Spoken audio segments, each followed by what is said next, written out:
Peace and blessing, bro. Welcome everybody to the Southern Ballers Sports Show or Sports Talk, I should say. Hope everybody's having a wonderful, blessed Sunday. How about you, Coach? I'm blessed and highly favored, bro. How you doing? I can't complain. Hey, Coach, you hear it echo on my end? Nah, not really. Okay, just want to make sure. Mr. Shelton, how you doing, big bro? Man, as everybody know who are NFL heads or following the NFL playoffs, um, the playoffs are underway. The Bills barely knock off the Dolphins without Tua. They had Skylar Thompson playing coach. He didn't really play well, but he played good enough to keep them in it, I should say. And the Bills offense showed up and defense showed up at the end of the fourth quarter, and they was able to get past the Dolphins. The New York and Minnesota is playing as we speak. I believe Minnesota has the lead, but last time I checked, um, I think New York is knocking on the door, I believe. And then next tonight we have my Baltimore Ravens versus um, the Bengals. So I'm not gonna lie, I'm not liking our chances of winning. But as we all know, the controversy going on in Baltimore is Lamar Jackson is not suiting up because of his knee injury, and also um, conversations of his contract um, of being paid his big contract is still looming. So we're going to talk a little bit about that later on in the show. Oh man, Coach Shelton, Mr. Shelton talking about Niner Nation. Oh yeah, also the 49ers basically it was a I mean Niners handle their business. What's your opinion of what's happened so far in the playoffs? I mean, it's some good action. The thing that story that kind of drew me the most was uh, the Chargers. That particular game with the Jaguars, the epic collapse. That's the thing I've been looking at the most. Yeah, and I ain't gonna lie, I was rooting for Geno Smith. Don't get me wrong, I ain't think he was going to beat the 49ers, but he had a wonderful season. And he basically balled out, but the 49ers was too much for him. But he was connecting with DK Metcalf though. DK Metcalf had a good game, but who else played? I don't know. I'm forgetting somebody. Aside from the Jaguars and the Oh Chargers, yeah, wasn't that crazy? yeah, yeah, Jaguars had them up with 27-0. yeah, epic collapse. Wow. What you were just talking about. Man, that's crazy. And Trevor Lawrence had probably one of the worst playoff performances in those three in that first half. And he came back and handled business. So kudos to the Jacksonville Jaguars. Zay Yeah, Jones been balling, man. yeah, and I'm almost certain the Chargers coach gonna get fired for that. Yeah, oh yeah, oh yeah, definitely, definitely. But we're gonna go ahead and talk about uh certain topics going on. Mr. Shelton talking about that boy Brock is pretty good. Whatever. Wah wah wah. Yeah, Purdy's balling, man. He is balling, and he was drafted Mr. Irrelevant too. He's not Mr. Irrelevant at all. He's fairly relevant. Very very good quarterback. Sometimes that Mr. Irrelevant pick really work out for the team that draft that player. Yeah, yeah.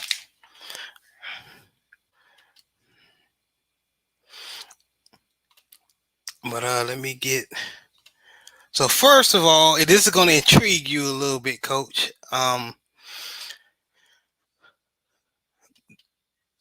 If you guys do not know who this young man is, forgive me if I butcher his last name. His last name is fairly very unique. Dylan Miharatra.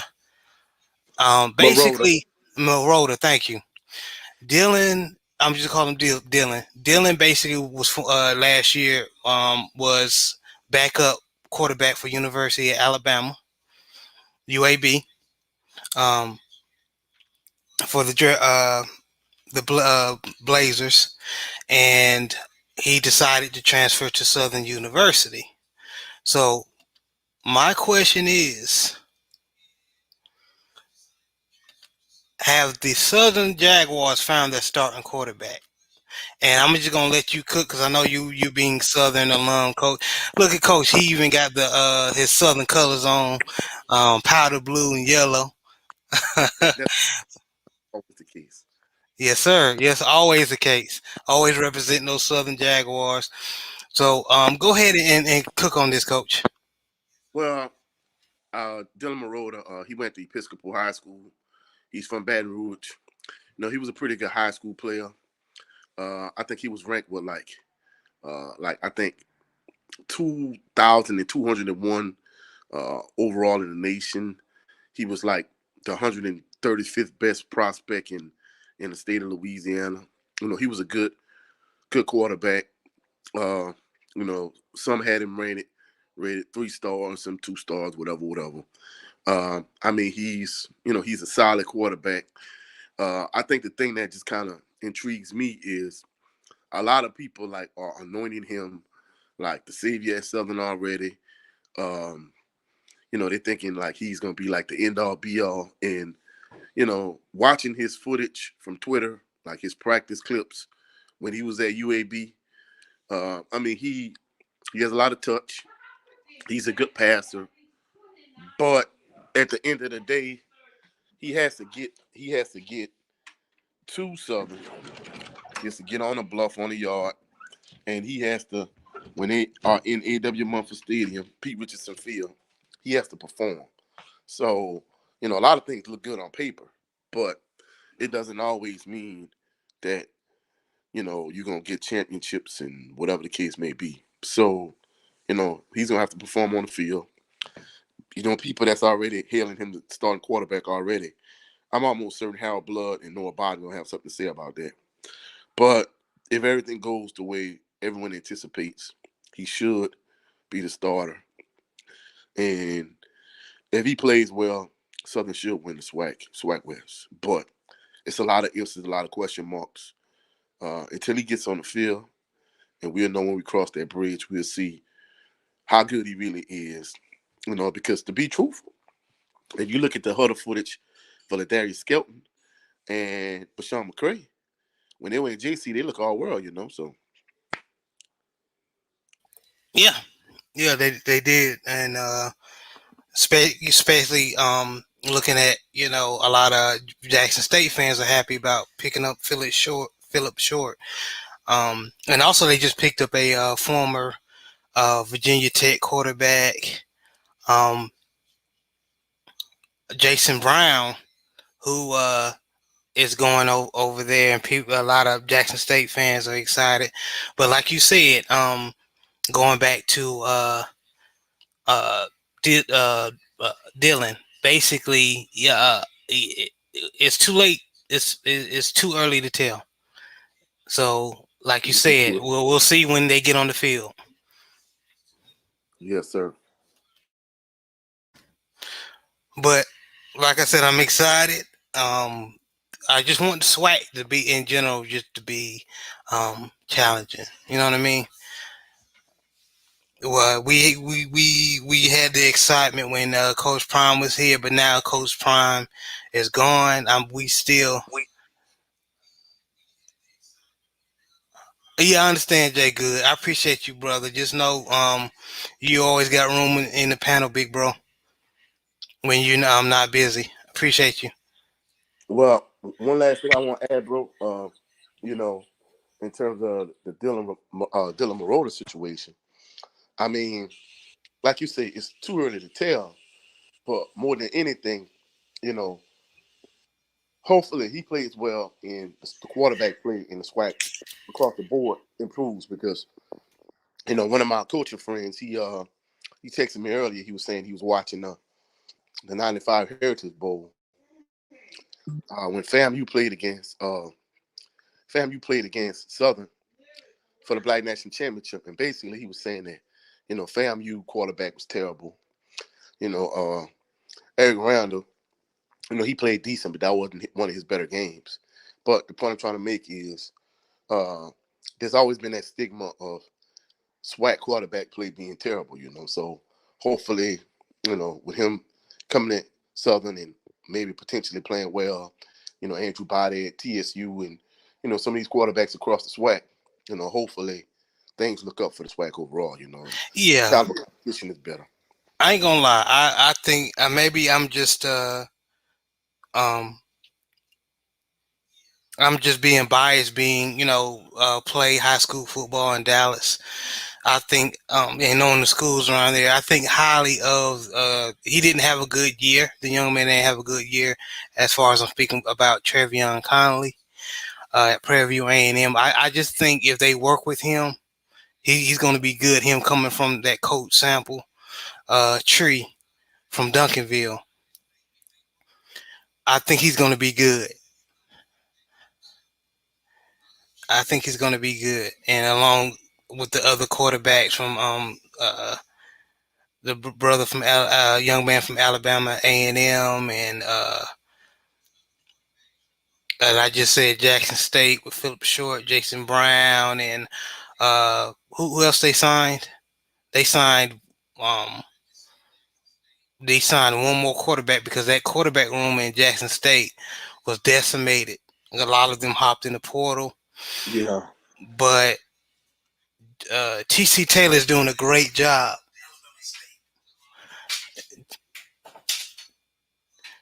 Um, they're doing a great job. He's doing a great job of recruiting talent. And he's showing he basically showing that basically he appreciate Coach Prime, and he's following some of his standards. But I mean they really didn't. He's just following that blueprint. Jay Good said a quarterback from UALM, University of Louisiana Monroe.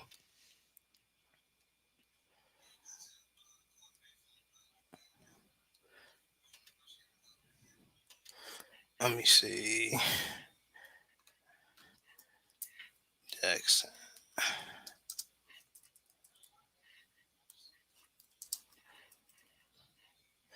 But the quarterback room is definitely going to be entertaining for the SWAC to see what how um how the passing game for all the teams in the SWAC is going to turn out. This is going to be interesting because of course we knew this um before Coach Prime had said this, but you remember when Coach Prime said that whoever has a decent quarterback that can get the ball uh, through the air and basically have a decent or a great passing game can win in the SWAC. He wasn't lying, and of course, uh, people like Jay Good and you, Coach, y'all been knew that before Coach Prime even came along. So I just think I'm excited about this young talent and swag. Zy McDaniel. Oh, Okay. Louisiana Lafayette. Yeah, okay. McDonald. Okay, okay. What's going on? 512 Boxing, aka Big Texas. The, shout out to the folk in the winning team, and shout out to the LDBC. Thanks for coming by, brother. I appreciate you. Appreciate all y'all.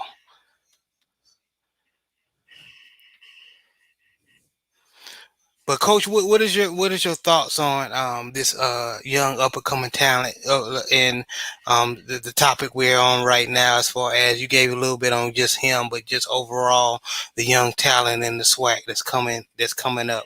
What's your thoughts on it? Because I'm Well, excited about it. Go ahead. bro, like you pointed out in the past, it's interesting to see that since even though Coach Prime has departed, Jackson State, he's in Colorado, that I think a lot of young players have seen that the swag is a viable option in terms of, hey, if I'm not playing at this Power Five or I'm not playing at this bigger university, hey, I could come to the swag, I could play well, and I could become an NFL prospect right away. I mean, I've seen it so many times at Southern, whether it's Micah Hayes, Chris Cooper, Joe Sykes, so many guys have left from major schools and come over to the SWAC. And when they came over to the SWAC, like literally they were automatic NFL prospects. Terrence Arnold, a guy that, me and him were good friends. But the thing about it is him shining that spotlight on the SWAC. You could see this ripple effect even, since he's departed. Because, like I said, you still have talented kids. Since he was at Jackson State, they see that the SWAC is now a viable option. And, they come in, the SWAC schools, whether it's the Southern or J State or A&M or Prairie View or wherever. So the play should be interesting.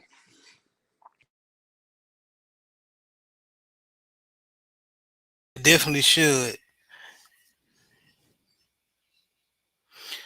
Jay Good said Victor Ike leaving University of Texas for Southern. Okay, and What, hold up. Nemesis Bates from LSU.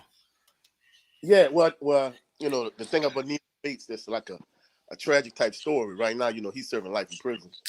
Oh Uh, man, yeah. And in terms of Victor Ike, Victor Ike is probably, among like SWAC circles, he's like one of the biggest disappointments in terms of coming from a Power Five to a SWAC school and really not performing. I think the thing with Victor Ike is he just transferred to Southern during the wrong era. I mean, many people consider, even though I don't, and I consider like Melvin Williams Jr. and and Lenard Tillery and Lindsey Scott Sr. I consider those guys like the greatest, backs from the Pete Richardson era to now to play at Southern. But many people consider Steve Warford to be that guy. He transferred from Cal. Melvin Williams Jr. He was academically ineligible. In addition to that, Lionel Nicholas failed off the team. So he literally transferred from Cal and walked right into the starting lineup.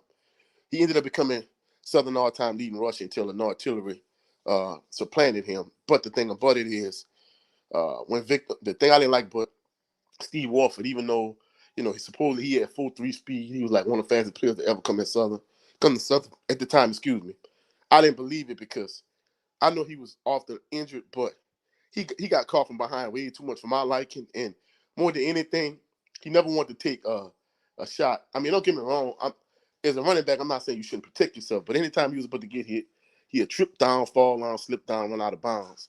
Whereas, I've seen smaller backs at Southern uh, like Cedric Holmes and Ryan Lewis that was like 20 pounds lighter than him, 150, 160 pounds, and they're not shying away from contact. They're not trying to run everybody over, but they're not shying away from contact. But the point I'm trying to make with Victor Ike, when Victor Ike transferred from uh, transferred from Texas, the University of Texas. I don't know if you remember when they had the controversy between Chris Sims and Major Applewhite. Well, in that Big 12 championship game, Victor Ike ran a kickoff return back for a touchdown. So when he transferred to Southern the next year, he started the first few games, but a lot of his teammates didn't like the way he constantly ran out of bounds. He constantly shot away from contact. And eventually he ended up getting benched. And he started like maybe the first 4 games, and they benched him for like the middle part of the season. He didn't play again until the Bayou Classic. Southern had a disappointing year that year. And the thing I always say, had Victor Ike came when Steve Warford came and vice versa, we might not, a lot of these Southern fans might not be talking, but Steve Warford is the greatest running back to ever come to Southern. They might be saying Victor Ike and vice versa. So maybe Steve Warford will be a bust and Victor Ike might be the greatest back. But like I say, time is everything with these type of situations. Yeah, definitely. Timing is everything, like you said. Um, what quarter? And again, just still picking on that subject. What quarterback do you predict? I know it's too early, but the people are jumping in and out of the transfer portal, so um, we don't know who's going to be on what team, who's going to be quarterbacking for what squad in the SWAC. So, what quarterback do you think is going to have a big year in the SWAC? I'm picking Demetrius Davis from Alabama State, man. And that's just me again being biased, being the playing Texas football, man. Demetrius Davis, if you don't know, like I said in the other previous shows, he broke Kyler Murray's Texas high school record at playing at North Shore over there in Houston. So I think he got his little taste this year, but now he going to have a full season because last year he transferred from Auburn to Alabama State. Now he's going to have a full season under his belt. He might. I mean, he beware. Everybody just be on the lookout for Demetrius Davis. Who you picking, Coach? Well, I'm not gonna go with the homer pick and pick none of Southern quarterbacks, whether it's Dylan Morodo, whether it's Harold Blood, whether it's Noah Barton. I'm gonna go against the grain, and I'm gonna pick Andrew Body. He's been at Texas Southern. He's maturing, he's developing. I think, if the offensive line plays good and he has weapons around him, I think Andrew Body is gonna do some stuff. I think it's them. I agree. I think it's them. I just think I just picked Demetrius Davis. Both of them are Texas boys, but uh, just Demetrius Davis from the caliber of talent he is. He could put it this way. He could drop in the transfer portal right now and go to a Power 5 school and start at some of these schools. That's how I think how good he is, in my opinion. Wow, that's That's high why, praise.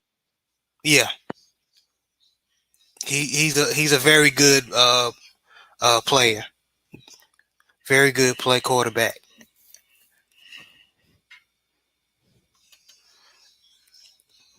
But thank you for your input, Coach. We're gonna move on uh, to another topic. And this one, and I'm gonna share my screen on this topic because I'm gonna actually read an article.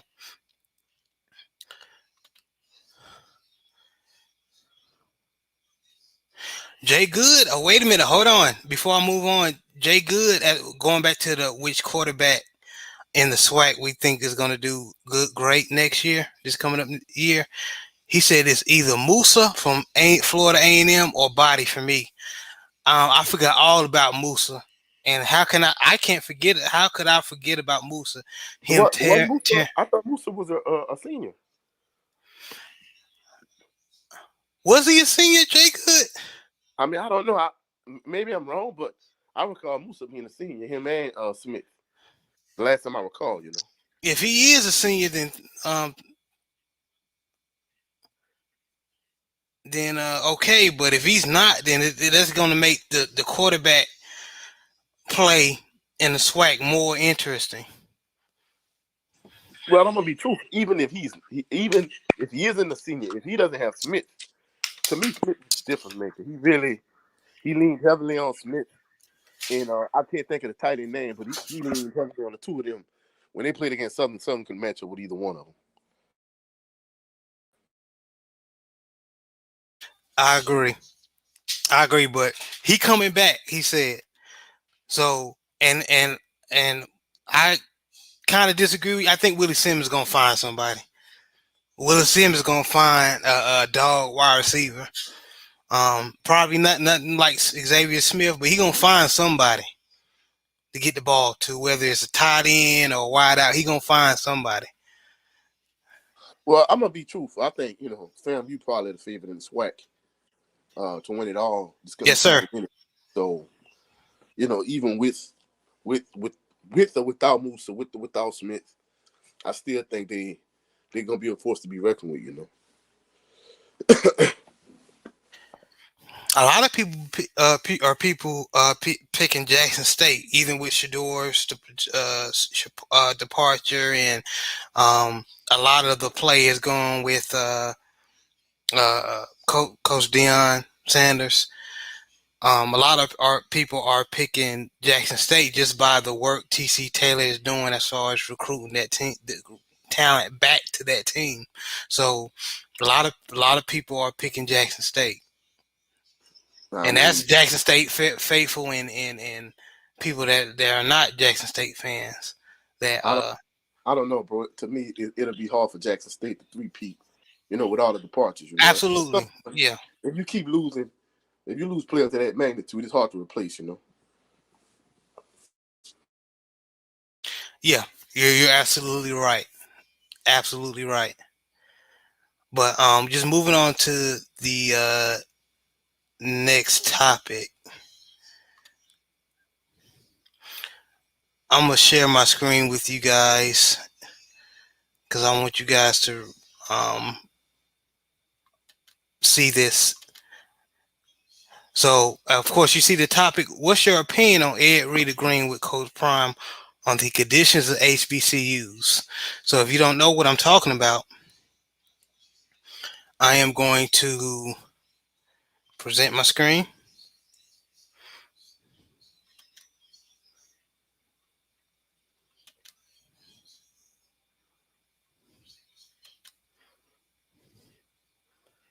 Window.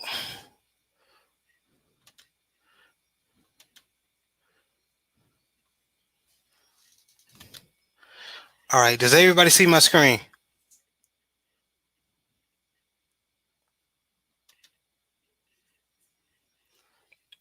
Everybody see my screen?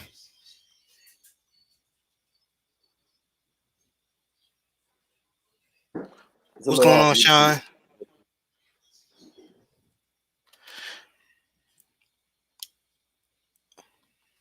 And this is an article from HBCU Game Day, and I thought it was very interesting. So I'm gonna read a little bit for you. So Ed basically is saying Ed Reed hasn't officially been hired at Bethune-Cookman, but he's already taken up the Deion Sanders mantle of speaking on where he feels HBCUs are lacking. The Pro Football Hall of Famer recently took to TikTok where he expressed frustrations as he prepares to take over the Bethune-Cookman program. And this is his words. He said, I just pulled up the work. We're going to try to help y'all too, man, because I know a lot of HBCUs need help. I'm just here to help here first, Reed said in this video. I see it all too clearly. All of our HBCUs need help, and they need help because of the people who's running it. Broken mentalities out here. Wow. I'm going to leave you with that. I gotta get in the office. Reed thoughts seemed to mirror much of what Deion Sanders had to say about the financial struggles of HBCUs during his 2+ years at Jackson State. And then Reed continues to say, Prime was not wrong about what he was saying. Reed said, all y'all out there with y'all opinions are full of crap. Don't know blank. But needless to say, you can imagine what he said. Bethune-Cookman announced in December that Ed Reed would be taking over the job. But he revealed that he isn't working under contract yet, though he is working. I've been here for a week and they have done more than people that have been here in freaking years. And I'm not even hired yet. Damn shame. Sources that indicated over the past week that Reed was not happy with the conditions at Bethune-Cookman after it was announced that he took the job. The video seemed to indicate that. Bethune-Cookman is a private HBCU located in Daytona Beach, Florida, with an enrollment of less than 4,000 students. It is one of only three private HBCUs that compete at the Division I level, along with Howard University in Hampton. Wow. So I'm unshare.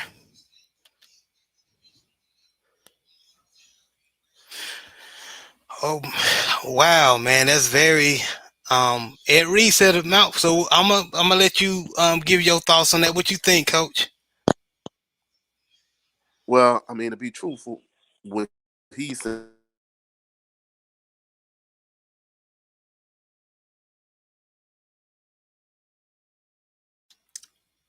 We can't hear you, Coach.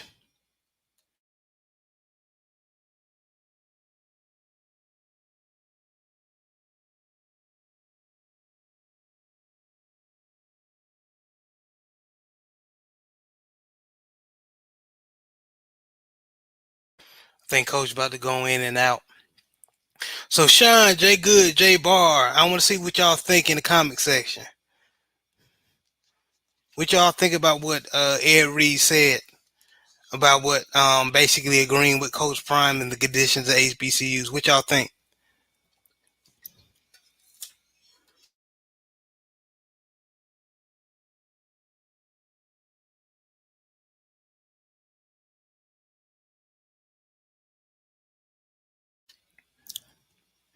And this is a Hall of Famer, already been there, done that, like Coach Prime, already was a coach on the Miami coaching staff.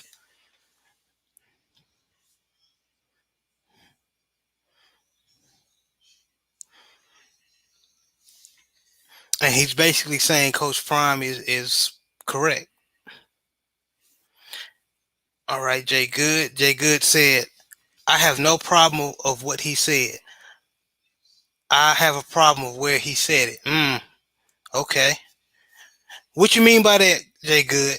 Elaborate. I mean, as far as where he said it.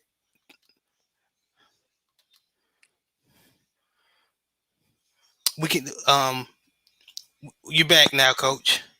well, what I was saying is basically even long before Coach Ed Reed, before Coach Prime, like coaches have been saying this for years in the SWAC. That's the reason why Pete Richardson made like such a push when he first got to Southern to improve the facilities. And you got to realize, like in '93 when he first arrived, the facilities were terrible, and that's why I thought it was kind of tragic on some level the fact that he wasn't still a head coach and he wasn't able to reap the fruits of his labor, benefit from it. But now that he's back at the school and he's broadcasting the games, and they have the P. Richardson Classic every year, so at least he's able to kind of see and be a part of, But Coach Prime and Ed Reed, they're not the first two to say that, and that's part of the reason why they've had so many additions to Southern maybe since he started. Like the facilities are so much better, but they still have a lot of issues. I'll give you an example. Like maybe like a week or two ago, they had an issue where when I stayed on campus at Southern, they didn't have apartments on campus. However, they have like some brand new apartments on campus at Southern.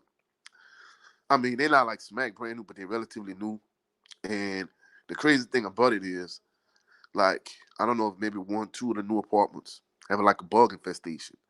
So a lot of students that stay in those apartments have been sleeping in their cars because the bug infestation is that bad.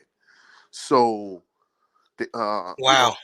a lot of times when you do these when you have these type of issues, if you don't have someone that's like on campus and someone you can easily access and touch and talk to, those issues not gonna get resolved. So evidently, whoever's over the apartments, evidently they're in some centralized location in another area, and they've been calling and calling and calling and calling, and they hadn't been able to get in touch with this person, and the problem has just been going unresolved. And from a coaching and teaching standpoint, I've had that issue where you have an issue, and we in Baton Rouge, but the person that's over the issue you have, they like stationed in Chicago or wherever, because I could think of like an example of like an air conditioning situation we had at our school. We in Baton Rouge, but the person that's responsible for that, for taking care of that, they stationed in Chicago, and hard to get in touch with them, hard to reach them. So these type of things happen. So they're not the first two to say this about uh, HBCUs. And like Jay Good said, it's not necessarily what he said; it's the way he said it. It came across as harsh and abrasive. And clearly, I think in this particular situation, he feels he had the leverage because if he was concerned about, you know, keeping his job or, getting signed full time, he wouldn't say what he said the way he said it. So Good point. Good point. And that's very good perspective to look at as far as where he's saying it from. He's saying, well, like, I'm doing y'all a favor. I'm already Hall of Famer, like Coach Prime, but not even bringing up Coach Prime. I'm Ed Reed, greatest safety. They're one of the greatest safeties to ever do it. I don't really need y'all school. I'm doing y'all a favor. So it can come across as that. But um, going to the meat of the question, basically, Coach Prime basically said the same thing on his way out. He had to, you got to look at it, right? So Coach Prime did say that he had to use his resources and some of his money on his end to help out the football program uh, and help out, the football players. Ed Reed basically saying the same thing in his own words. So a lot of people that are saying that, I guess just looking on the outside looking in, the HBCUs don't know the conditions, don't know what the student, not just football, just don't know what the students are going through. As far as like you said, insect infestation, the old buildings. What year was it, Coach? Was it 2014 when Doug? It was when Doug Williams was on the verge of quitting.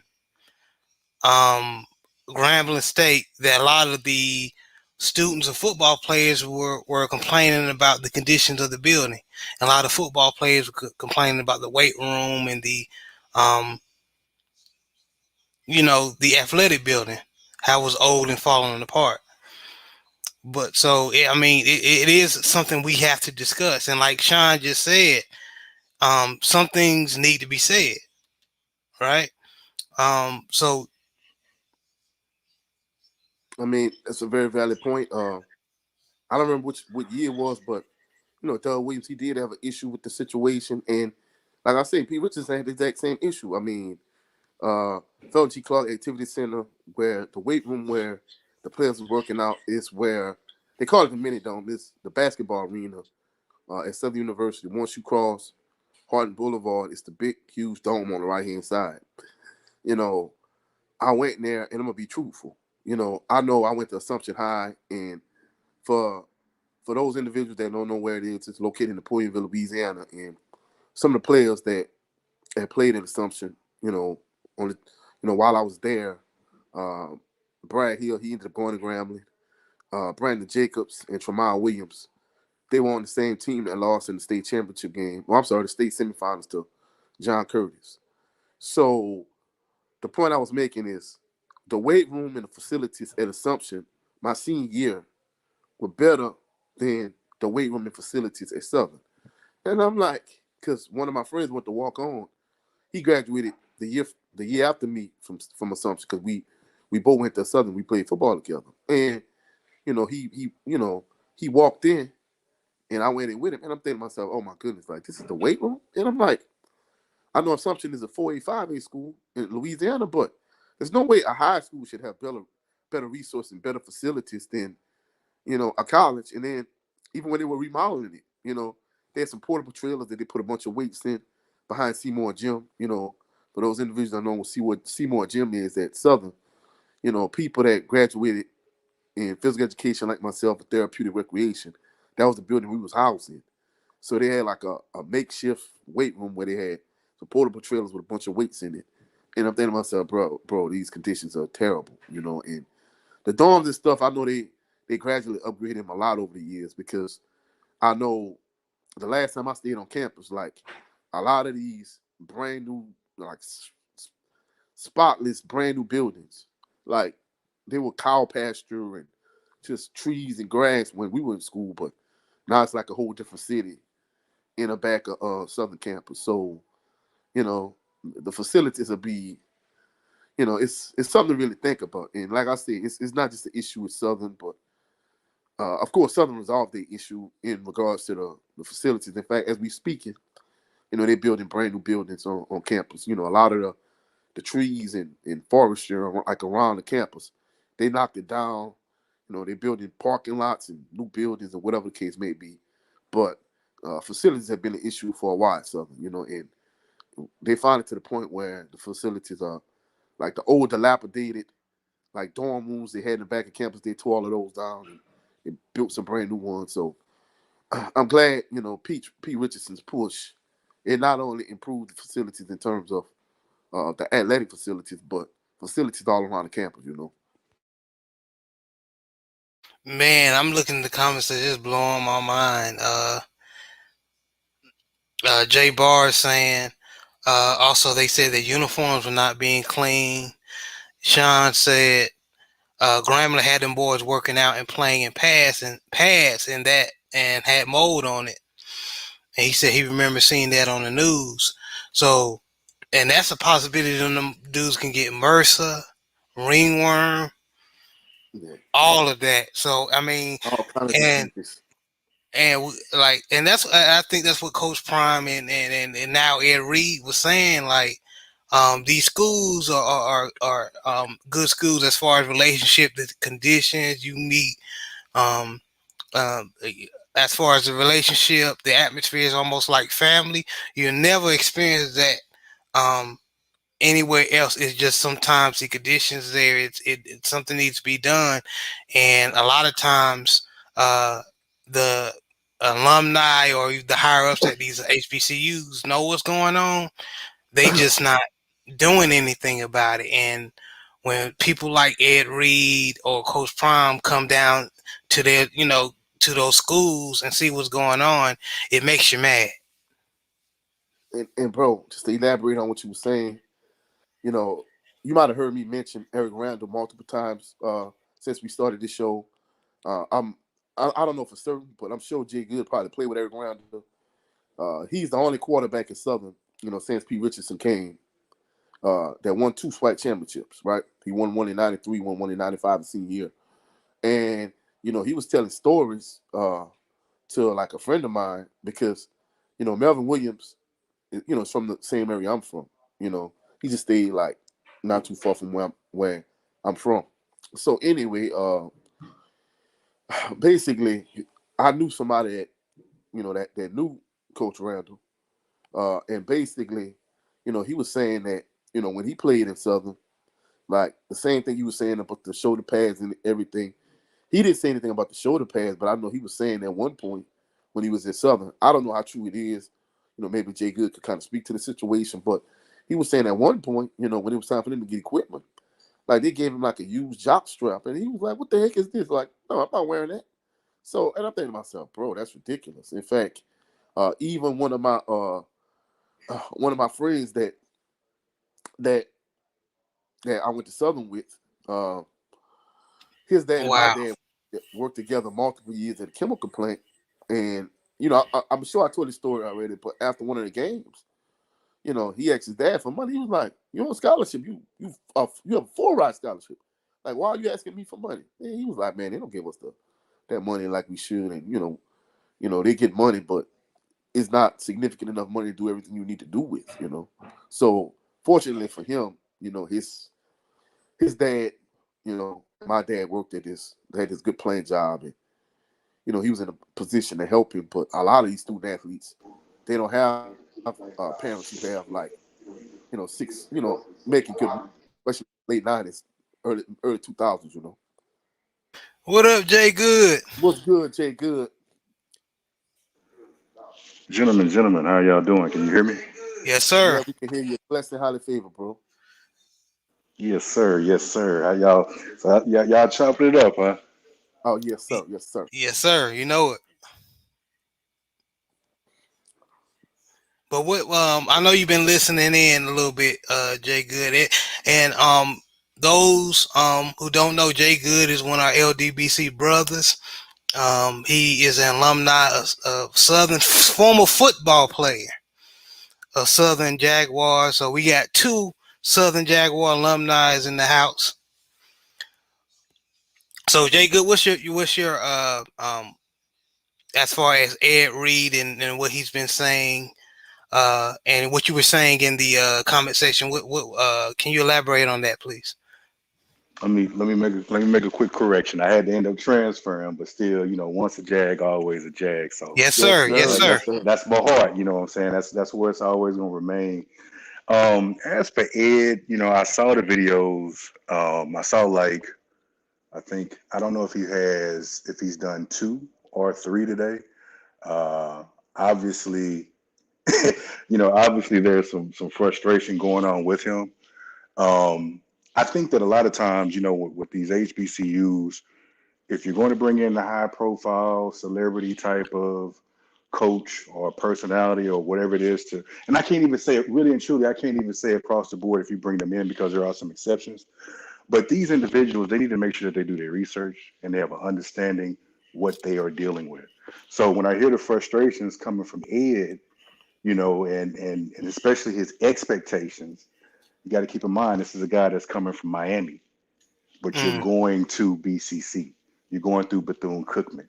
Not only is it a HBCU, but like you mentioned earlier, you're talking about a private HBCU. So that's a whole nother totally different ball game when you're talking about funding and things like that. So, as for his message and what he said, I don't really have a problem with what he said, but my issue is where he said it.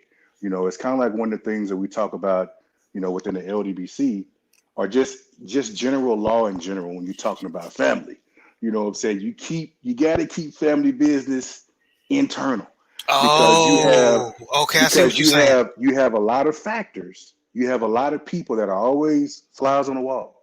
They watching, they listening, and they will then turn around and use that against you. There's a lot of people out there that really don't even care about HBCUs. But when you have someone with a particular status or is viewed in a certain light, they're going to use that in high regard to tear down anything that falls in that category. So that's the issue that I have. Um, I don't really have a problem. Obviously, when you think about historically the things that are troubled that HBCUs face, obviously that's there. But you have to also keep in mind that it's not just like it's because they want to. There's a lot of external factors there, and I think a lot of people overlook them. You know, hell, Bethune Cookman. Granted, this is a couple months later, but they still are dealing with the aftermath from the hurricane. At one point in time when they couldn't even Wow. play, They had to keep playing on the road because things were not ready. You got buildings that still need to be repaired, all that type of stuff.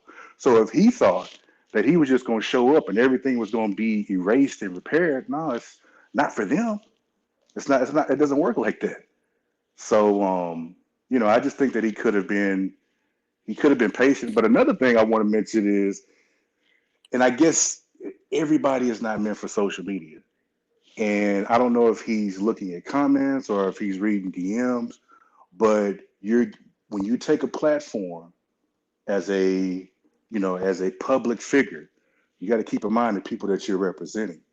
So when you are bandering with people like that and going back and forth, you're not only representing yourself, but you're also representing all the factors that are attached to you. So when you're venting and you're talking about MF is this and they ain't got that, how are you okay? You saying that you don't have a contract yet and you haven't signed a contract, but yet still you're still referring to the people that you are anticipating getting a contract from and getting paid and giving you your first opportunity to coach.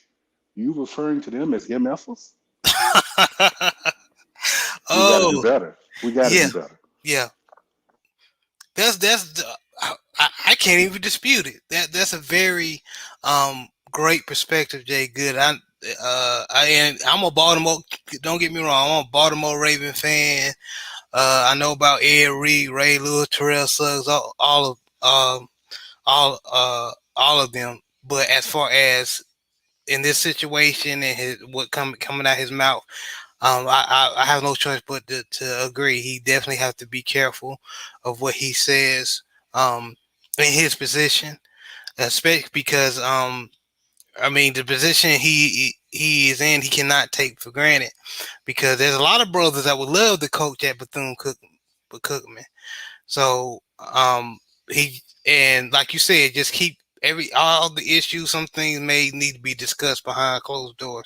Don't get me wrong. I still believe that in certain aspects, some stuff do need to get out to put the fire behind certain Yes. people so things can get better. Yes. But um, certain things do need to be said with tact. Hmm. Hmm. So I do agree. Definitely agree. You bad, coach. All right. I wanted to ask Jay Good this question. What's good with you, bro? I'm good, man. How you doing? All is well. So, what I was talking about earlier, I don't know if you heard, I don't know if you played with Eric Randall, but he had some of the same gripes, but like in terms of like not necessarily facilities, because that was a Pete Richardson thing, but in terms of like the equipment, you know, being old and outdated, and them giving him like old used equipment in terms of like jock straps and stuff like that. Can you speak to anything like that when you were Southern? Yeah, yeah. I mean, that is, you know, when you're talking about like HBCU facilities being in the modern era, I mean, I think like right now you're kind of looking at a time where it's in its infant stages. And I'm not going, and I can't speak for the eras or the generations from the past. Especially during the Coach Robinson era. When you're talking about 70s, 60s, 50s, what those facilities look like compared to PWIs. But yeah, there is a difference there. I mean, like what the guys have now at Southern. I mean, those guys are blessed. Oh, They blessed, it's because I don't mean to we cut you off, go but ahead. it's light years ahead of what y'all had. I mean, y'all had some nice uniforms in those days. These guys have multiple uniforms nowadays. Right, right. And when you think about it, just on the uniform thing, and I know that that's used as a tool for recruiting. Southern started dibbling and dabbling in that around your era when you was there. When we started going with the all white, and then in the 2000s you started seeing the all yellow, Oh, and they cool. started Yeah. changing the hats and things like that. I've kind of always been kind of a little impartial for that into that because I've always been from the standpoint of historically when you're talking about, especially in college football or just in football in general, when you have a name for yourself and you have a brand and it upholds itself, you don't have to do things like that. You don't see Alabama changing their uniform, Penn State changing their uniform. You don't see that. Um, so I always felt like even Grambling to an extent. Now, of course, now you adapt as time changes. So I get it.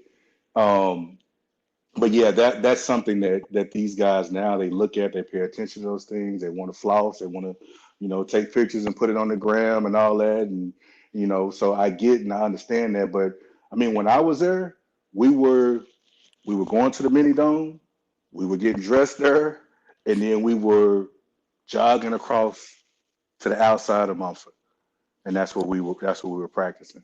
Yeah, Now they right there. right there. Yep. They right there. So, and keep in mind when when I was in high school, I was getting recruited and all that, and I got injured. And back then, a lot of the recruiting things were different. So once you get injured and your season's done, you pretty much gonna have to go somewhere and walk on. So I went to Southern and walked on. You got to keep in mind when I walked on, I was coming from Jones Hall all the way in the back. Mm.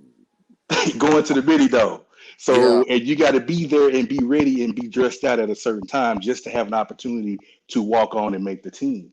Or once you made a team, you got to be dressed up and work that ready to lift and all that at 5 o'clock in the morning because you still had to go to class.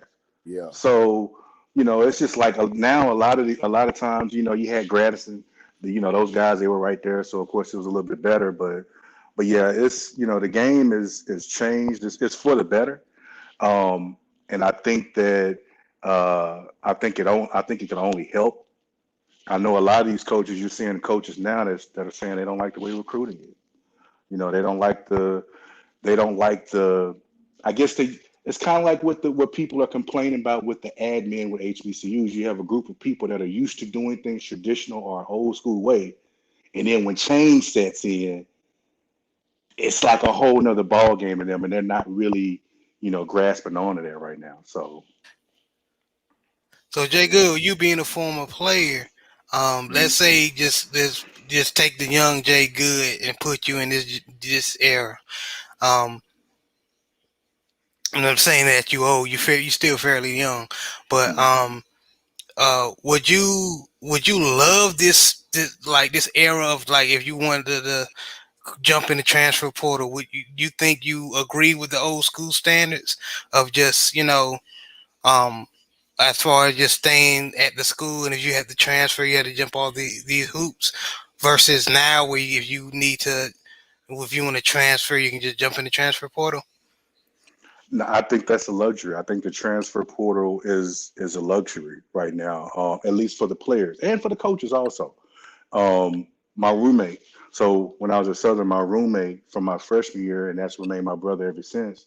He's now the men's head basketball coach at Texas State, and he talks about like how things just here recently, how things are now, like with the transfer portal and trying to, you have to worry about all these different personalities, and it's not like once they come, they're locked in. If somebody feels like they're not getting enough time, I'm out. That's the mentality. But for me, knowing then versus now, I mean, you have the opportunity. It's an opportunity. It's not a promise. You have an opportunity to better your situation. Then it was like, if you transfer, you finna sit out a year, but you had to still try to get somebody to bring you in, and they had a spot open for you. So, so yeah, there's a lot of tools and resources that these players now have that, you know, I think they should be very, very fortunate to have. Yes, sir. Yes, sir. I agree. They're very. So you're saying it's definitely a luxury, but you can see where it's like if you were in the coach's eye, sitting at the coach's, but you can see where it can be irritating.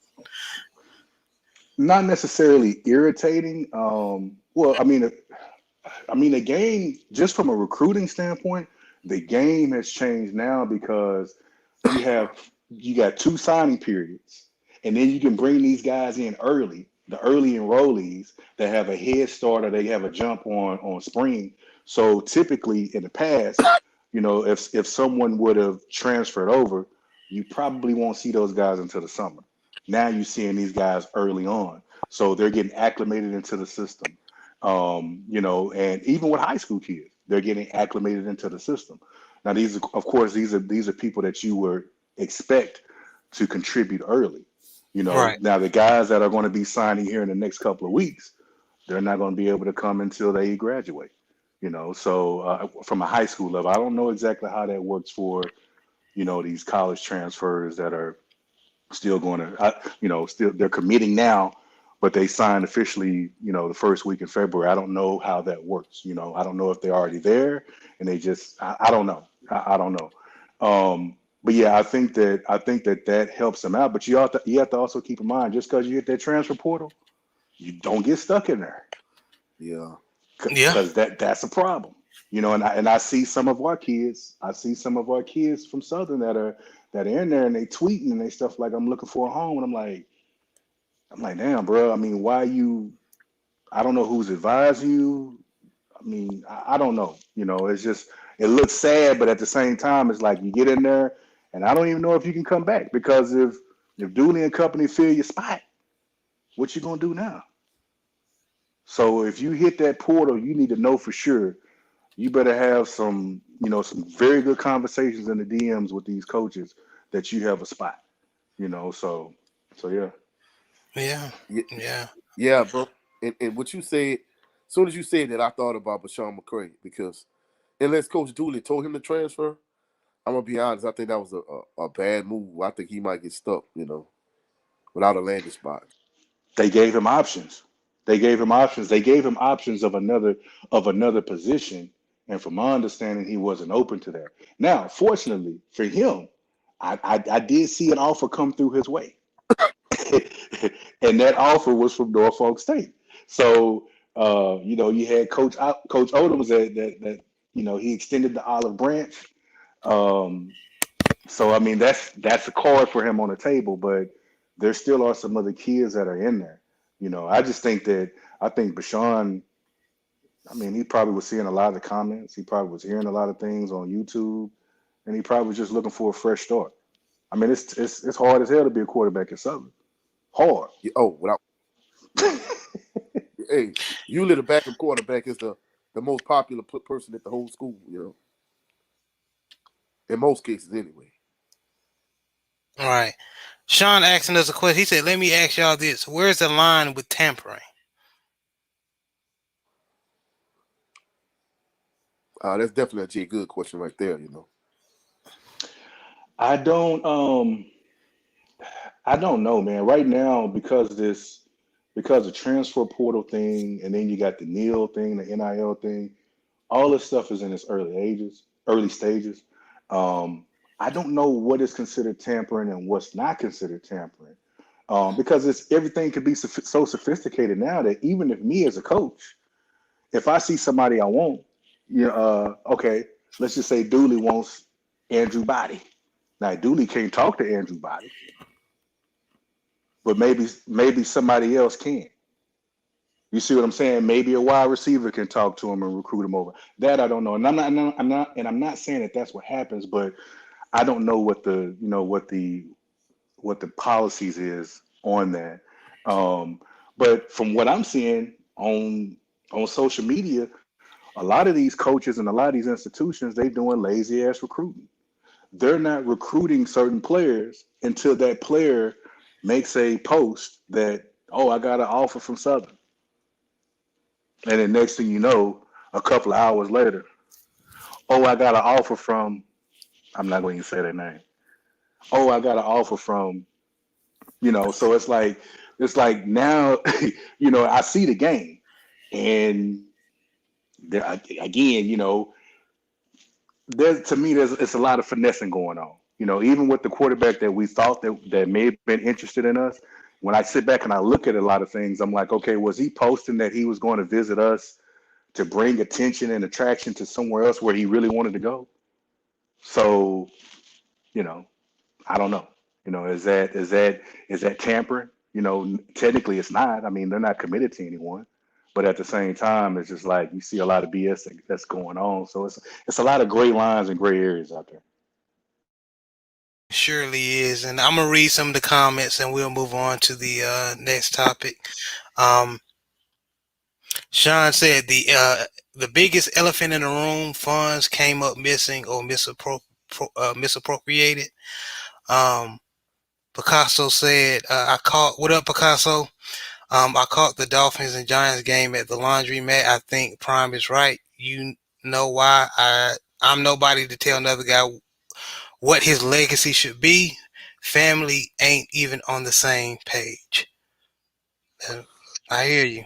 Um, Brent, well, shout out to Brent Fox. Brent Fox said, "Driving, listening, and supporting. Salute, family. Salute, brother. Thank you for stopping by and listening, man. Appreciate you. Love you, brother." Sean said the worst part of that portal is so many kids enter don't get picked up, like what Jay Good and Coach just said. Picasso said, "Salute to Jay Good. I met him at Spence fight with Champside. All three of us should have been on that pick." Picasso said, "I had 3 to 4 nephews drop out of college for financial reasons.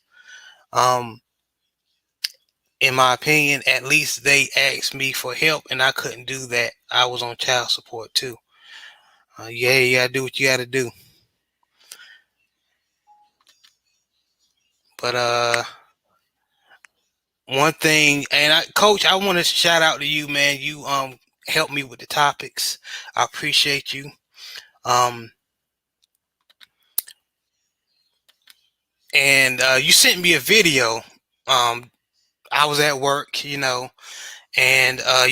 you text me that video, and it was very interesting. Basically, I'm blanking on the brothers. I don't have my phone in front of me, but I'm blanking on the show. He was basically saying that um, I understand the NFL, is everybody is coming together and saying nice things, pray for Damar Hamlin and everything, but push come to shove, they need to improve their insurance policy for these players when they get hurt like that. Because as of now, the insurance policy, like so, is basically crap. So that's what this next topic is. In your opinion, um, basically, as far as the insurance policy for the NFL, do you agree that they need to improve it? Oh, 100%, bro. I mean, just think about it. NFL is a like a multi-billion-dollar industry. These players don't have fully guaranteed contract to begin with. But yet, if you play Major League Baseball, you play in the NBA, your contract is fully guaranteed. Now, there are some instances where it's harmful to the team if you had a fully guaranteed contract. Uh, like even looking at the situation right now with the Saints with Michael Thomas. I mean, he got a bag, and since he got paid, he's rarely played. Now, I know certain things are beyond his control, but even with that being said, you know these NFL owners are billionaires, and it's like they're trying to penny pinch and save money. Uh, they increase the amount of years that you have to be in the NFL before you get a pension. So this is only Damar Hamlin's second year in the NFL, and more than likely he'll never play football again.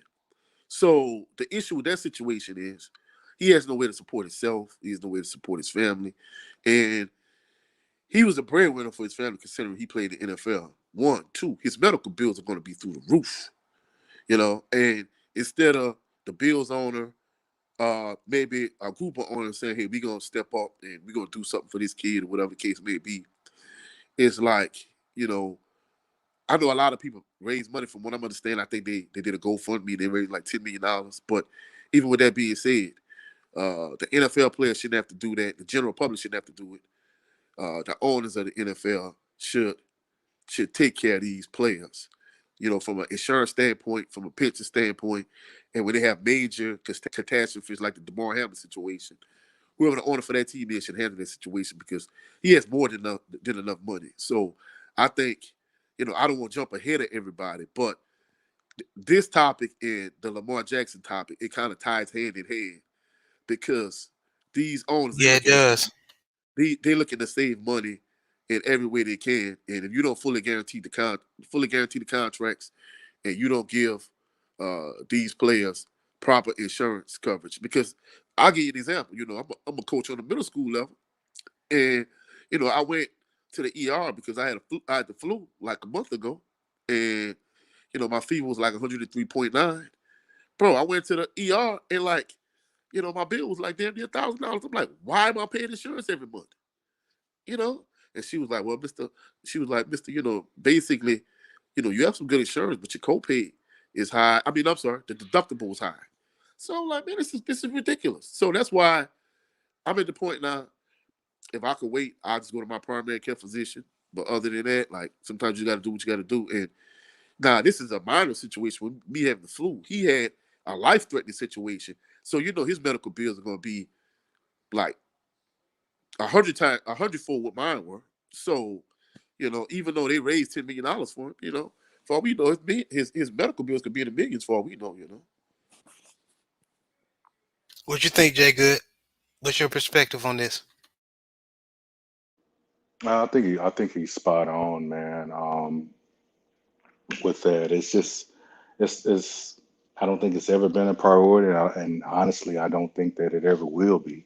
Regardless of whatever happens, going forward. It's just the nature of the individuals that are running and operating the National Football League. I used to follow the National Football League um, extensively, back in the day, and I don't follow it anymore unless I just see something in the passing. But when I saw the thing about the DeMar Rosen, I was seeing that highlight. Uh, One of the things that I thought about immediately, because I mean, you're talking about a guy whose heart stopped on the field. So even it wasn't his case wasn't on the same level, but I thought about Chris Bosh, because Chris Bosh also was having heart issues, and whenever he was doing that, they were hesitant on letting him play. So I immediately thought, I'm like, okay, this guy's done. Where does he go from here? How many years does he have vested into the NFL? Is he ready for pension? Things like that. So, it's like when these guys go to the bargaining table and they start asking for what they want, eventually, both sides are going to collide. And, the guys with the checkbook, they're going to stall them out. They're going to always try to find a way to stall them out.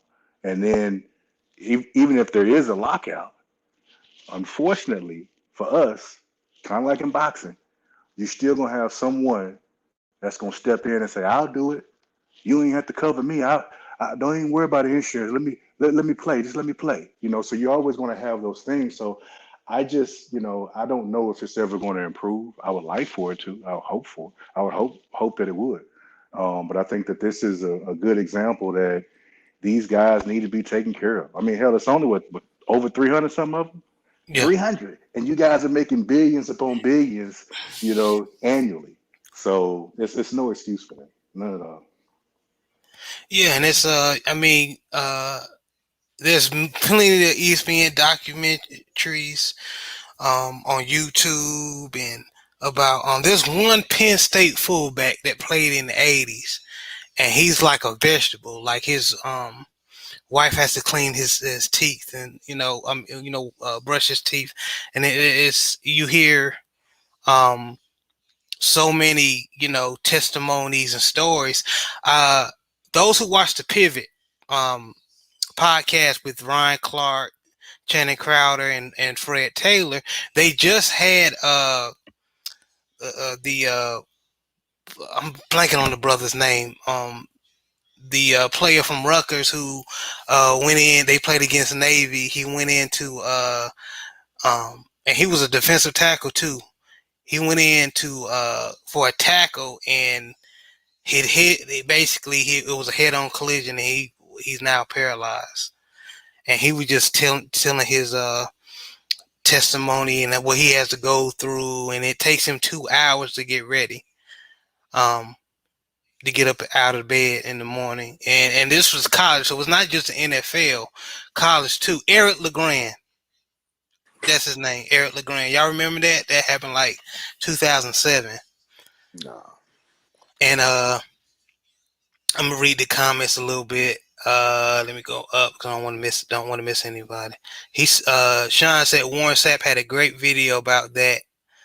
Um, what up, Francel Productions? The NFL needs to do better. They do. Sean said, I thought the first and second deal that Kirk Cousins had gotten with the fully guaranteed money would have started something, but it didn't.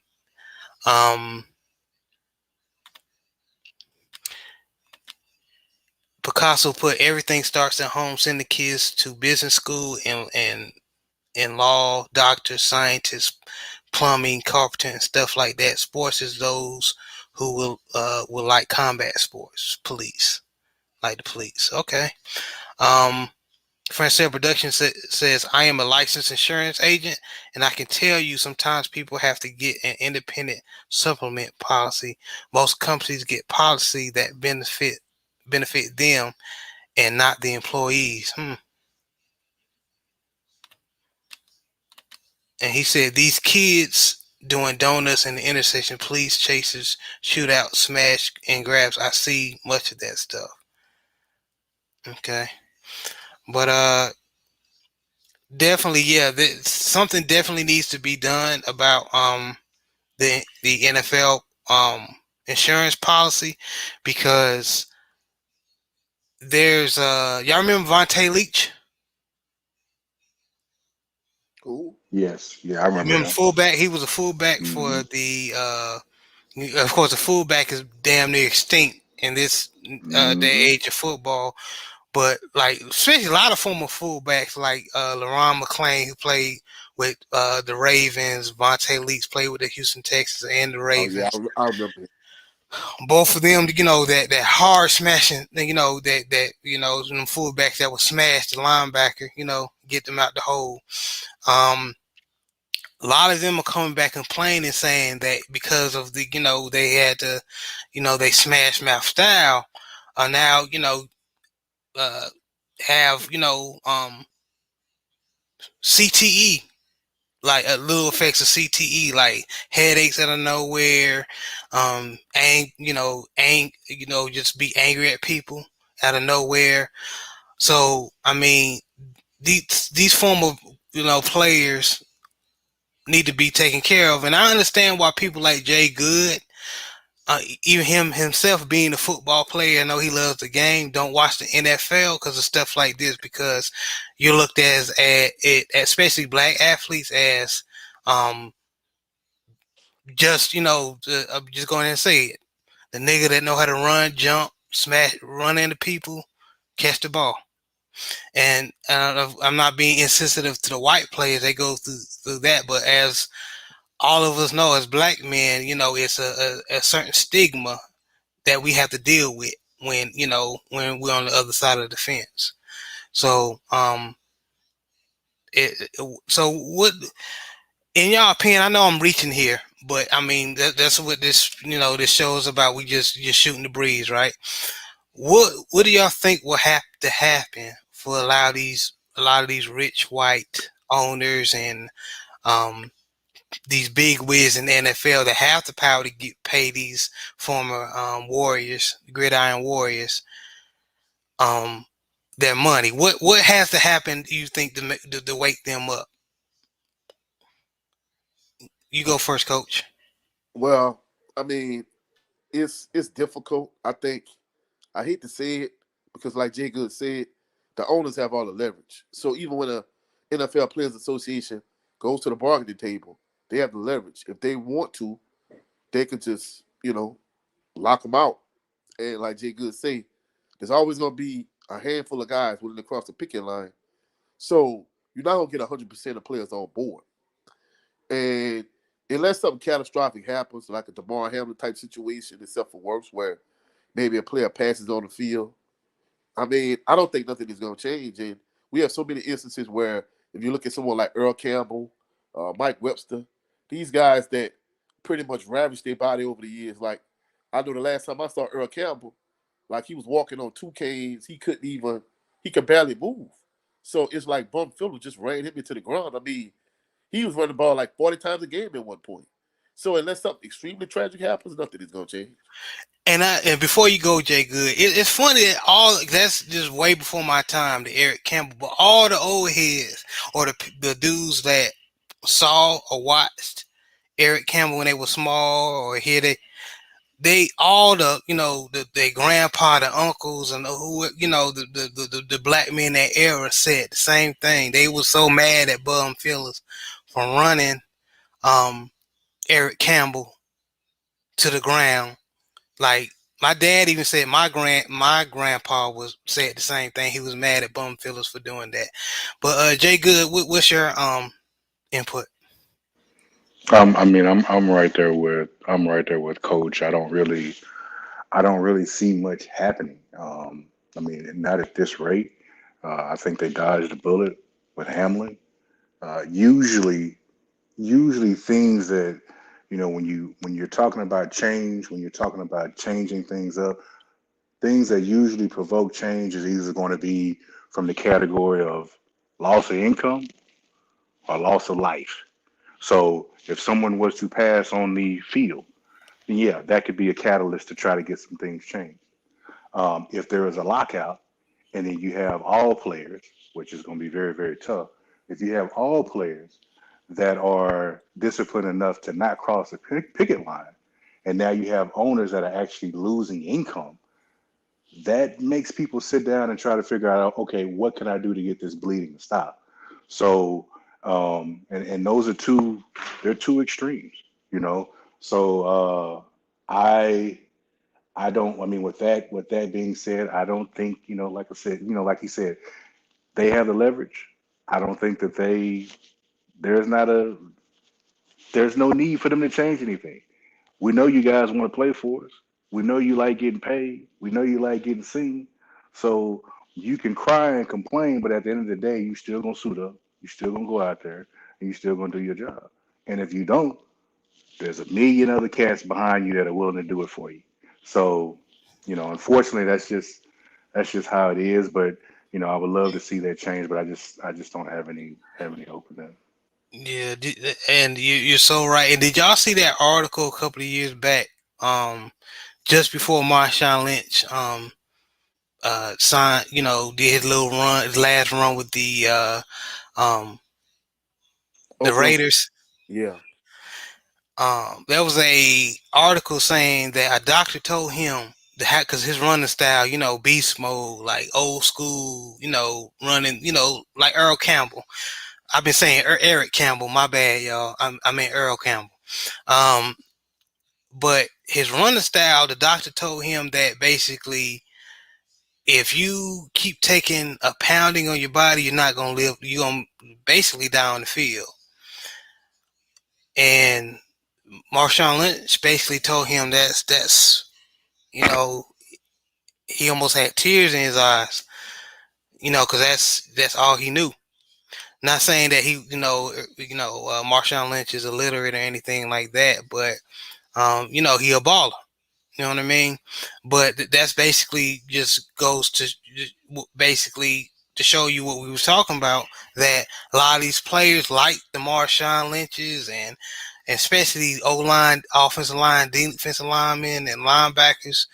They, especially them, everybody, but especially them, the ones that have to get contact first. They need big ass insurance policies just in case something happens.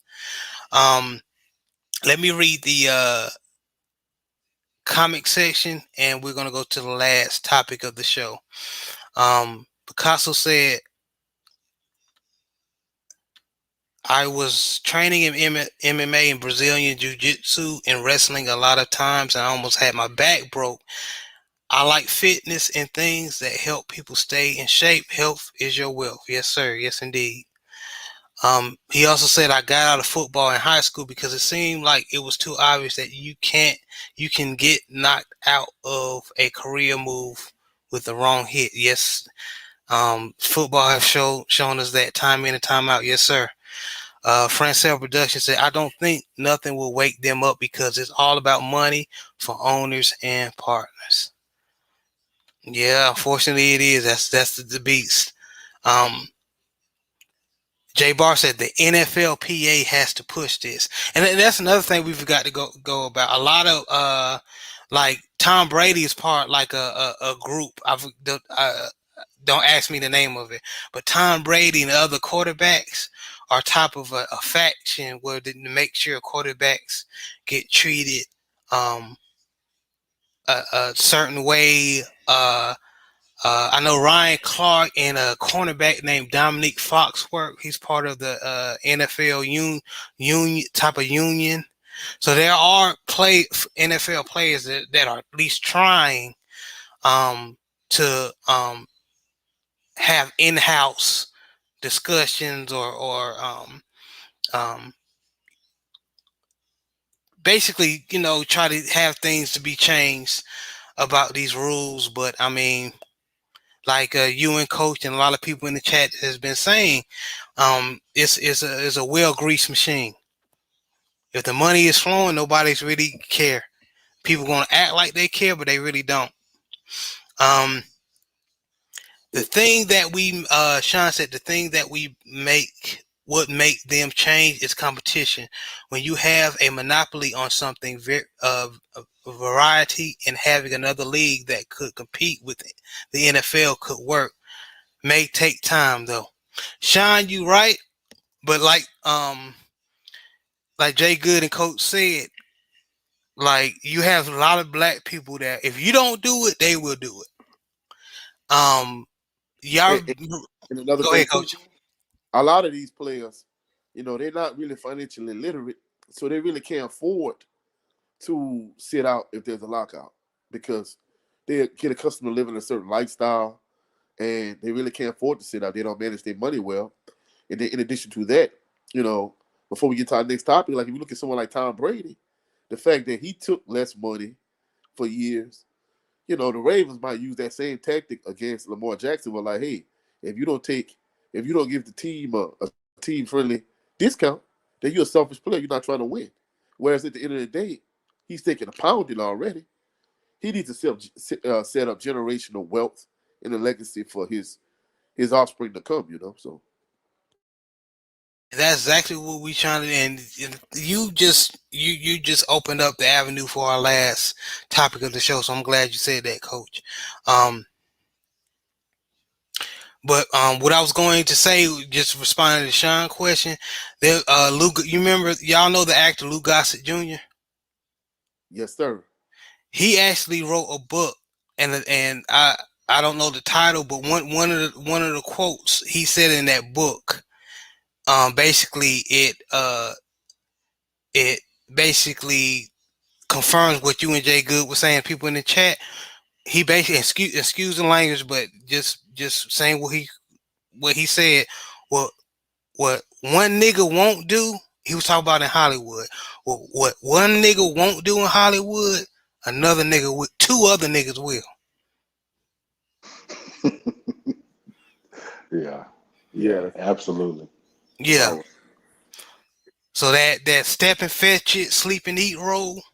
If if you're have pride and integrity not to do it, unfortunately, a lot of sorry to say, there's two other people like that's our skin color that's gladly willing to do it. So um just reading these last conversations. So Picasso said my doctor told me to get an insurance policy too, and he said that Shine the semi-pro maybe. He responded to Shine, if they pay more so these guys don't have a side job outside of coming off the field. Yeah, yeah. I mean, some players were getting 30K so to support their family, they need another job. Well, I mean, I hear you, Picasso, but it has to start somewhere. Somebody gotta, boss up. And yeah, the new league. If they do start a new league, you might have to work at Little Caesars for a little bit while playing ball. Um, but that's somewhat. It's a start with those who are willing to do that. But I'm sorry to say, y'all can uh disagree, but in my opinion, how a lot of I know our unfortunately how the mindset of our people. Um, I don't think there's gonna be another Negro leagues or anything like that anymore. No, too much. I mean, it's too too much division, too much tribalism amongst us. Because I mean, Yeah, in order for something like that, you're going to have some type of uniformity. I mean, hell, even even just to break it down in a component of this show, you're talking about HBCUs. You still have quite a few, blacks that are anti HBCUs. So when you're talking Mm. about sending, or asking for the top talent in the nation to go to HBCUs, or even the top coaches to go to HBCUs, there are quite a few blacks that have an issue with that. They're fans of whatever PWI it is, and they want to see those players there. So who's benefiting from that? So Not us. would there ever be, quote unquote, Negro League again? No, no, it's And, not. But I and mean, and don't get me wrong, y'all. And all three of us are willing to eat big crow pie, meaning being wrong about this. We will be happily be wrong, but just knowing how a lot of our people operate, I mean, that's just unfortunate, um, what we believe. But Sean said facts. I remember when the COVID lockdown happened in the NBA and Kyrie brought up players starting their own league. I remember this. Black people on TV came at him hard because I mean, you gonna mess up their paper, you know. You gonna buck the system. You know how how it is. Like um, like there's a lot of house Negroes that you don't want them. They comfortable on the plantation, and y'all bucking the system. And just to kind of elaborate on what Jay Good said, it's always the division amongst black people. I think that's the reason why a lot of these other groups, uh, ethnic groups, they have so much more leverage. If you look at, in every city you got like a Chinatown, Little Italy, or whatever the case may be. You can't get, black people to agree 100% on anything, even if you're talking about, hate to go way off topic, but even if you're talking about a topic like reparations, you don't get 100% of black people to agree on that. So Oh, I know that for a fact. I know well, he's not my friend anymore, but one of my colleagues, I should say, we had a falling out because of that. He don't believe that black people deserve reparations, and I was like, all the time that I know you, that's the most stupidest thing I ever heard come out your mouth.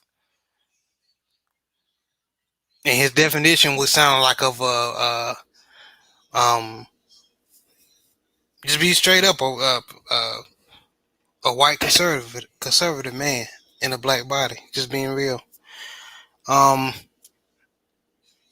but just we could talk about all that, but just moving on to the next, or the final, I should say, topic.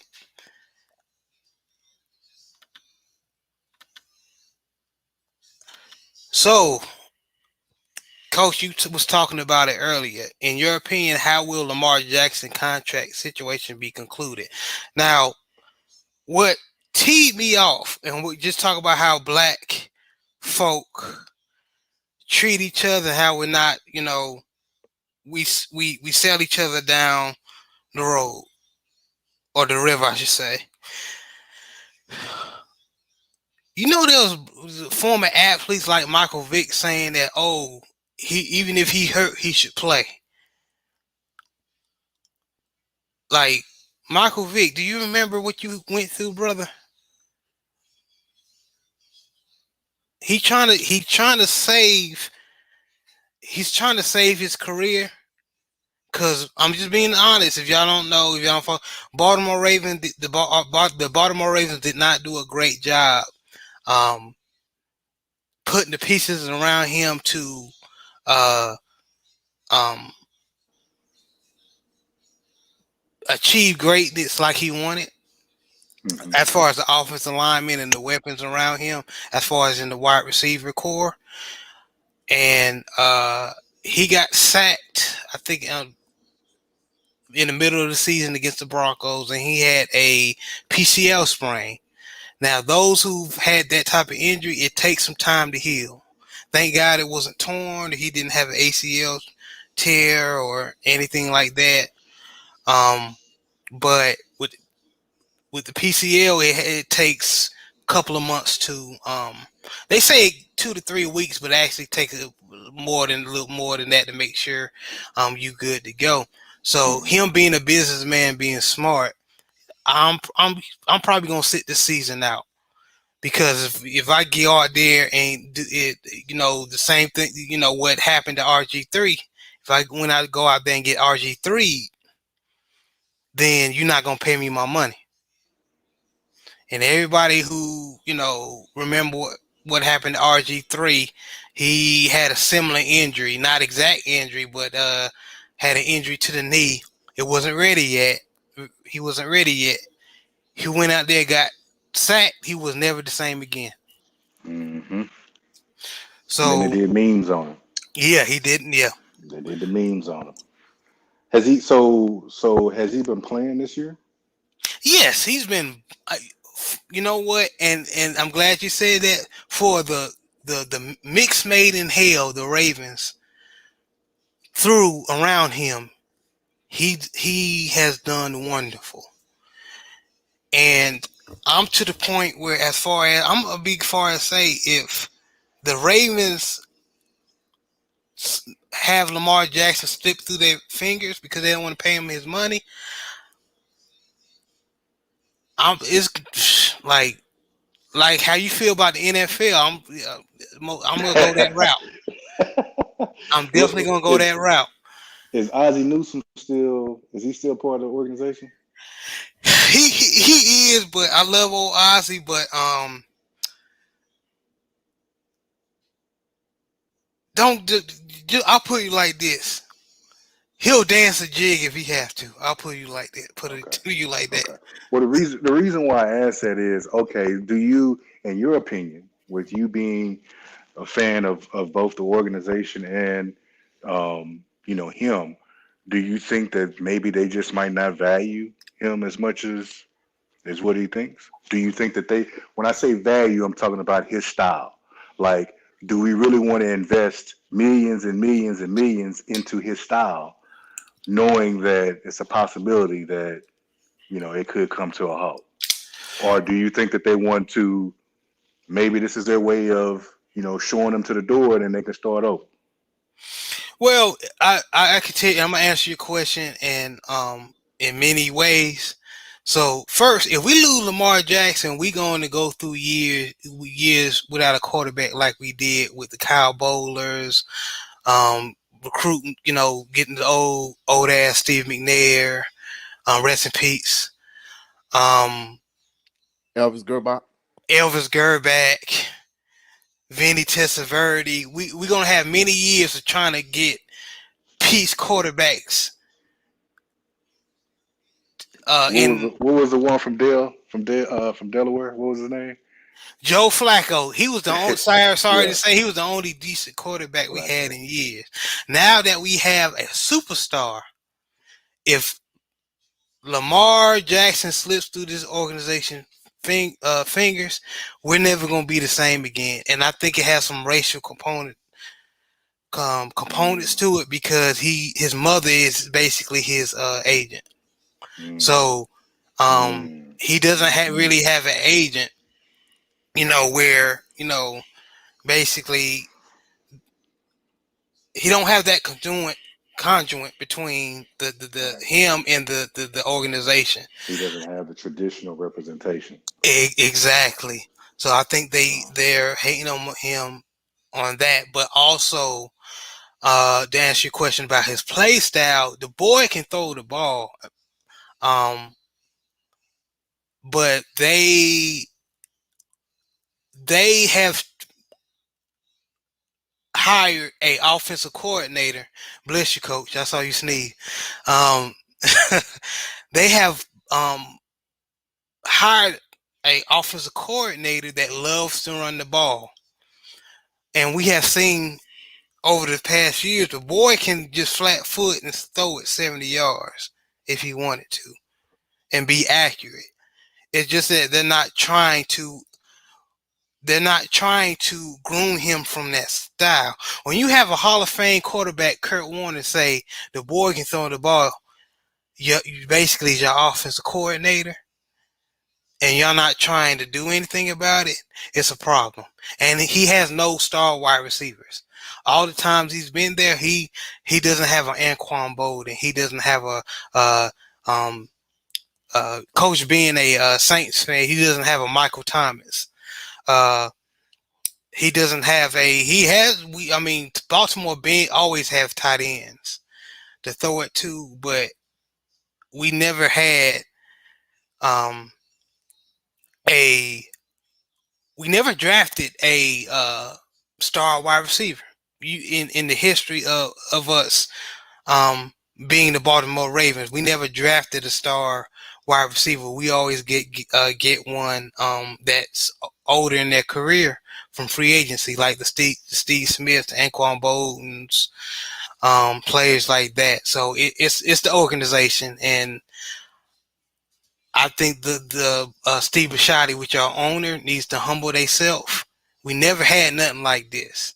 You know that saying that when people, you can tell people ain't have nothing when they first get it, they don't know how to act. That's the Right. Baltimore Ravens. Mm.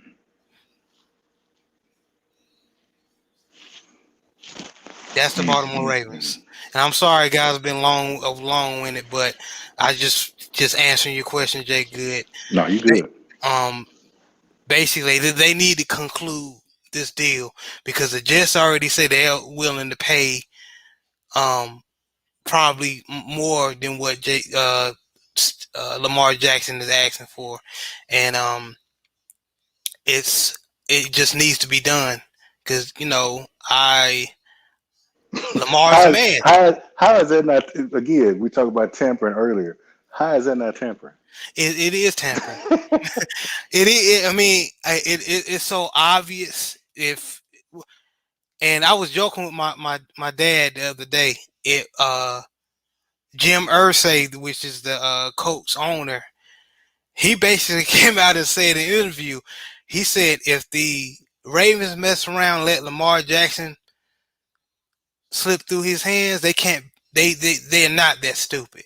And if they are, basically he's over there licking his chops. And I'll be a Colts fan if that happens.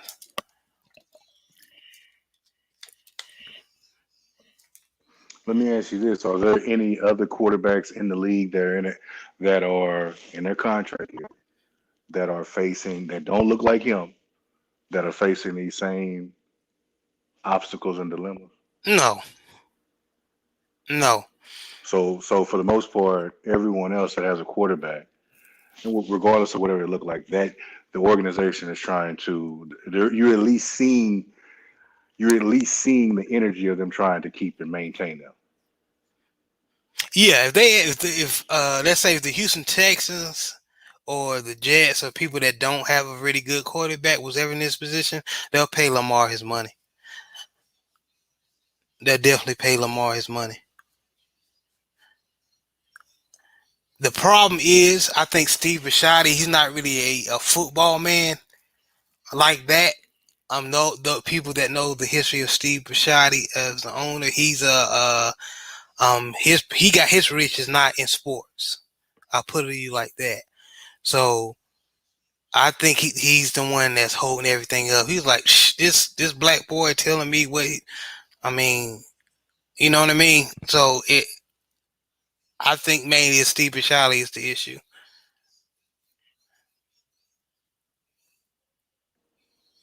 Interesting. I think Steve Bisciotti is holding up the contract um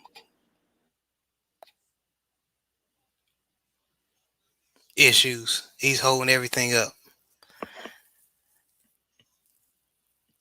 But what do y'all think? Just I know y'all hear it on the sport talk shows. Y'all see it in sport articles. What is y'all people in the chat as well? What is Coach? You can start. What is your perspective on this?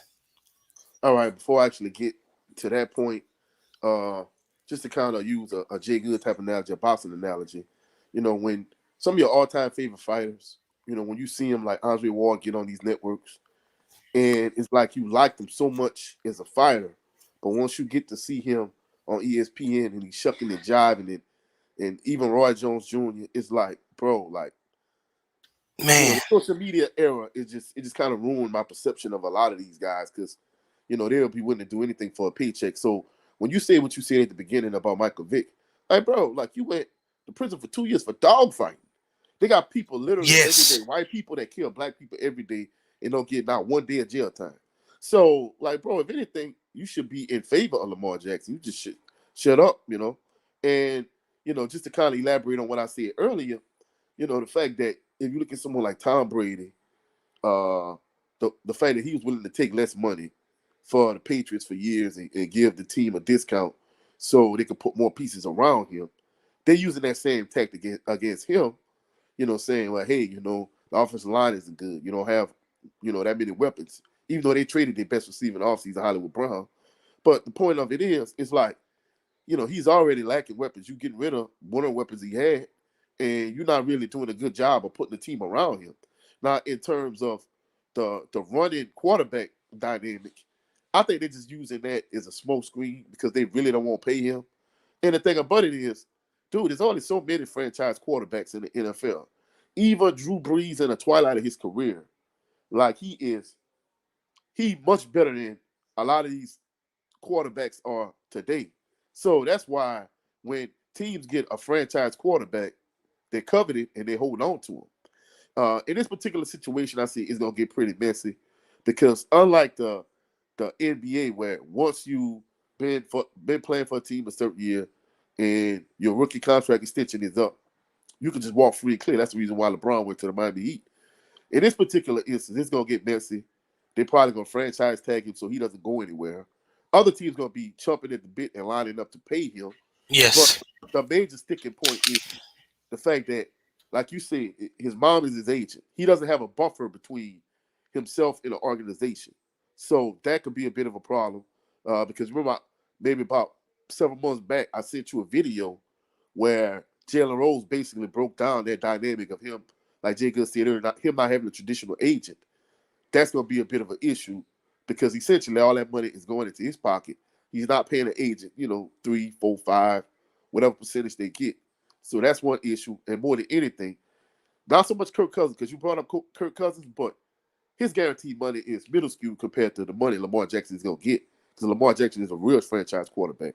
I think the fact that Deshaun Watson got a fully guaranteed contract from the Browns, Lamar Jackson was looking at that. He was like, hey, that's what I want. I'm worth more than him. I don't have any off the field issues the way Deshaun Watson had all of these issues with with the massages and that type of thing. So in this particular context, he wants a fully guaranteed contract. And Steve Bisciotti, he's dug his heels in the sand basically and said, hey, no, we're not budging on that. So it's gonna get contentious. They're gonna franchise tag him. He's gonna hold out. And it's basically at this point it's a game of chicken. Who's gonna blink first?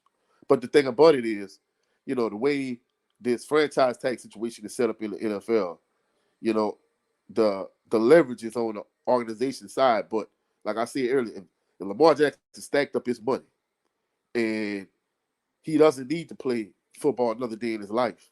I mean, he has the leverage in that particular situation. But a lot of these owners for the NFL, for the NBA, when they have a lockout, they know that these players love the game. They've been playing it for free most of their lives.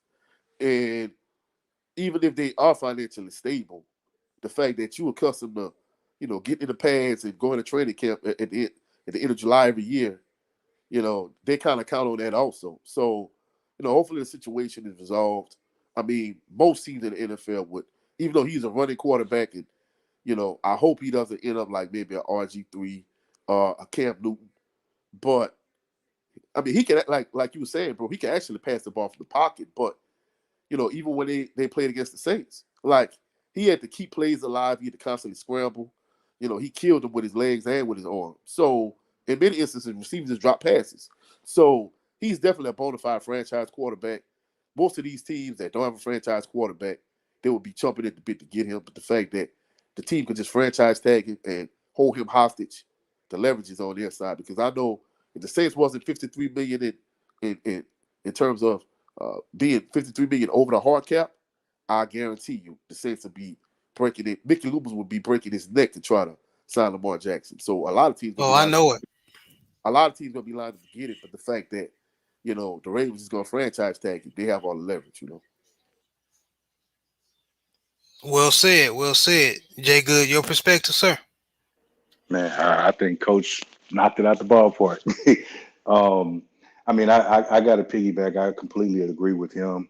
Um, I think that push comes to shove. I just from seeing a lot of these situations that have taken play and taken that have taken that route in the past. They will end up with a franchise. Let me ask you this: Doesn't from my understanding, is one of the networks getting ready to renegotiate with the NFL? From my understanding, I think that was the NBA. I don't know if it's the NFL, but from what I understand, they collective bargaining agreement coming up in the next couple of years. From what I understand, so this Damar Hamlin, this Lamar Jackson situation, all those situations are going to be on the table when the owners and the NFL Players Association going to meet. It could be a potential lockout because I think it's going to be a clash between the owners and the players. Yeah, I don't think for Jackson, I don't think it's not a matter of if he gets his money or not. As you see a lot of times in the NFL, somebody's going to give you the money, and it might not be where you want to end up at or where you want to play, but somebody is going to get him the money. I can see one of those things where he's possibly franchised for a year or is significantly increased for the second year, and then eventually, he gets that deal that he wants. The reason why I was asking about if they have a contract, I want to say somebody's coming off. I want to say one of these networks is coming off. I'm not sure, but if that is the case, then that budget's gonna go up, and that's one way to not only could Baltimore retain him, but again, some of these other teams, they would have that increase also. So he would still end up with his money. One thing I did want to mention, because you were talking about earlier about how these pundits and these sportscasters, you had Vic that was talking about he still should play, and they say all these little fly things. One thing that I've just come to grips with the media, particularly mainstream media, these guys, it appears that they have their opinions, but for the most part, a lot of times these guys are advised and encouraged to say things that whether it's the producer, whether it's the editor, to give those, or whether it's just a tagline of the company line of what's best for the relationships that they have, to go that direction in their quote unquote opinions.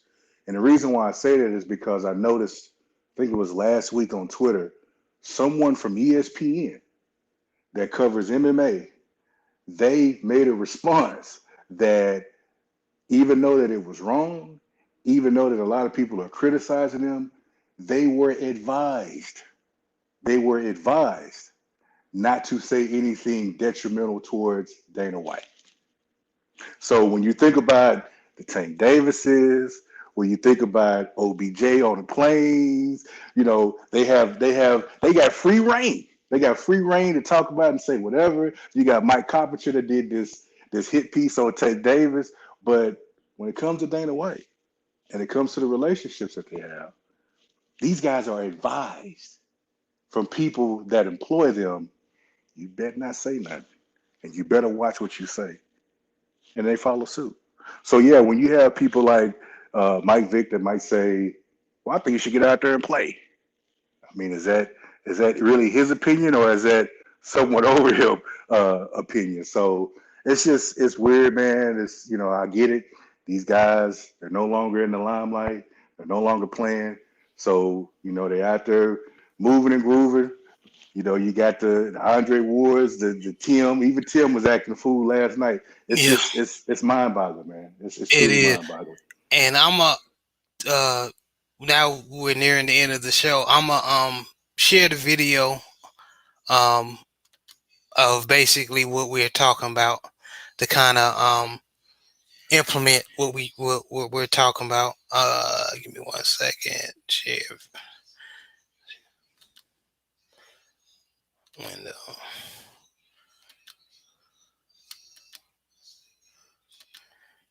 All right, let me know if y'all can hear it. I don't like it, and they're in a playoff game, and I get if he's not playing, but this whole tweet out. Let me explain my whole medical status.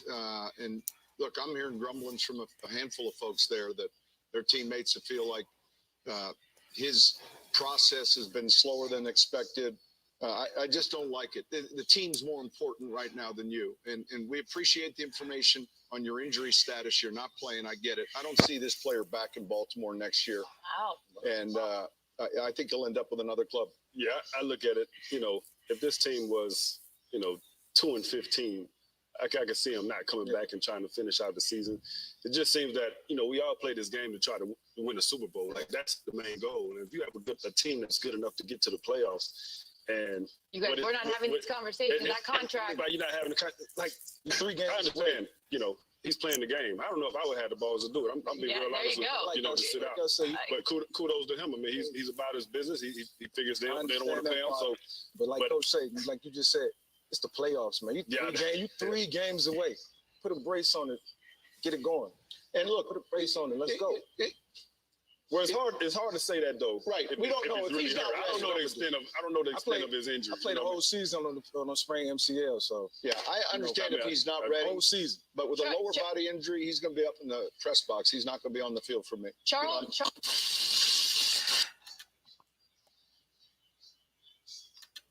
All right, so that video was from one of the Raven Baltimore Raven content creators called Raven C. And so shout out to that brother. But what was I just talking about a few minutes ago? What one nigga won't do, 2 or 3 niggas will. Oh my goodness. Yes, sir. And it hurt my heart. Oh, come on, man. Charles Woodson. Of all people. Of all people. Not just hit Michael Vick. Okay, and Sean Payton, whatever. But those 2 brothers, like all the injuries, and especially Charles Woodson. I remember one year,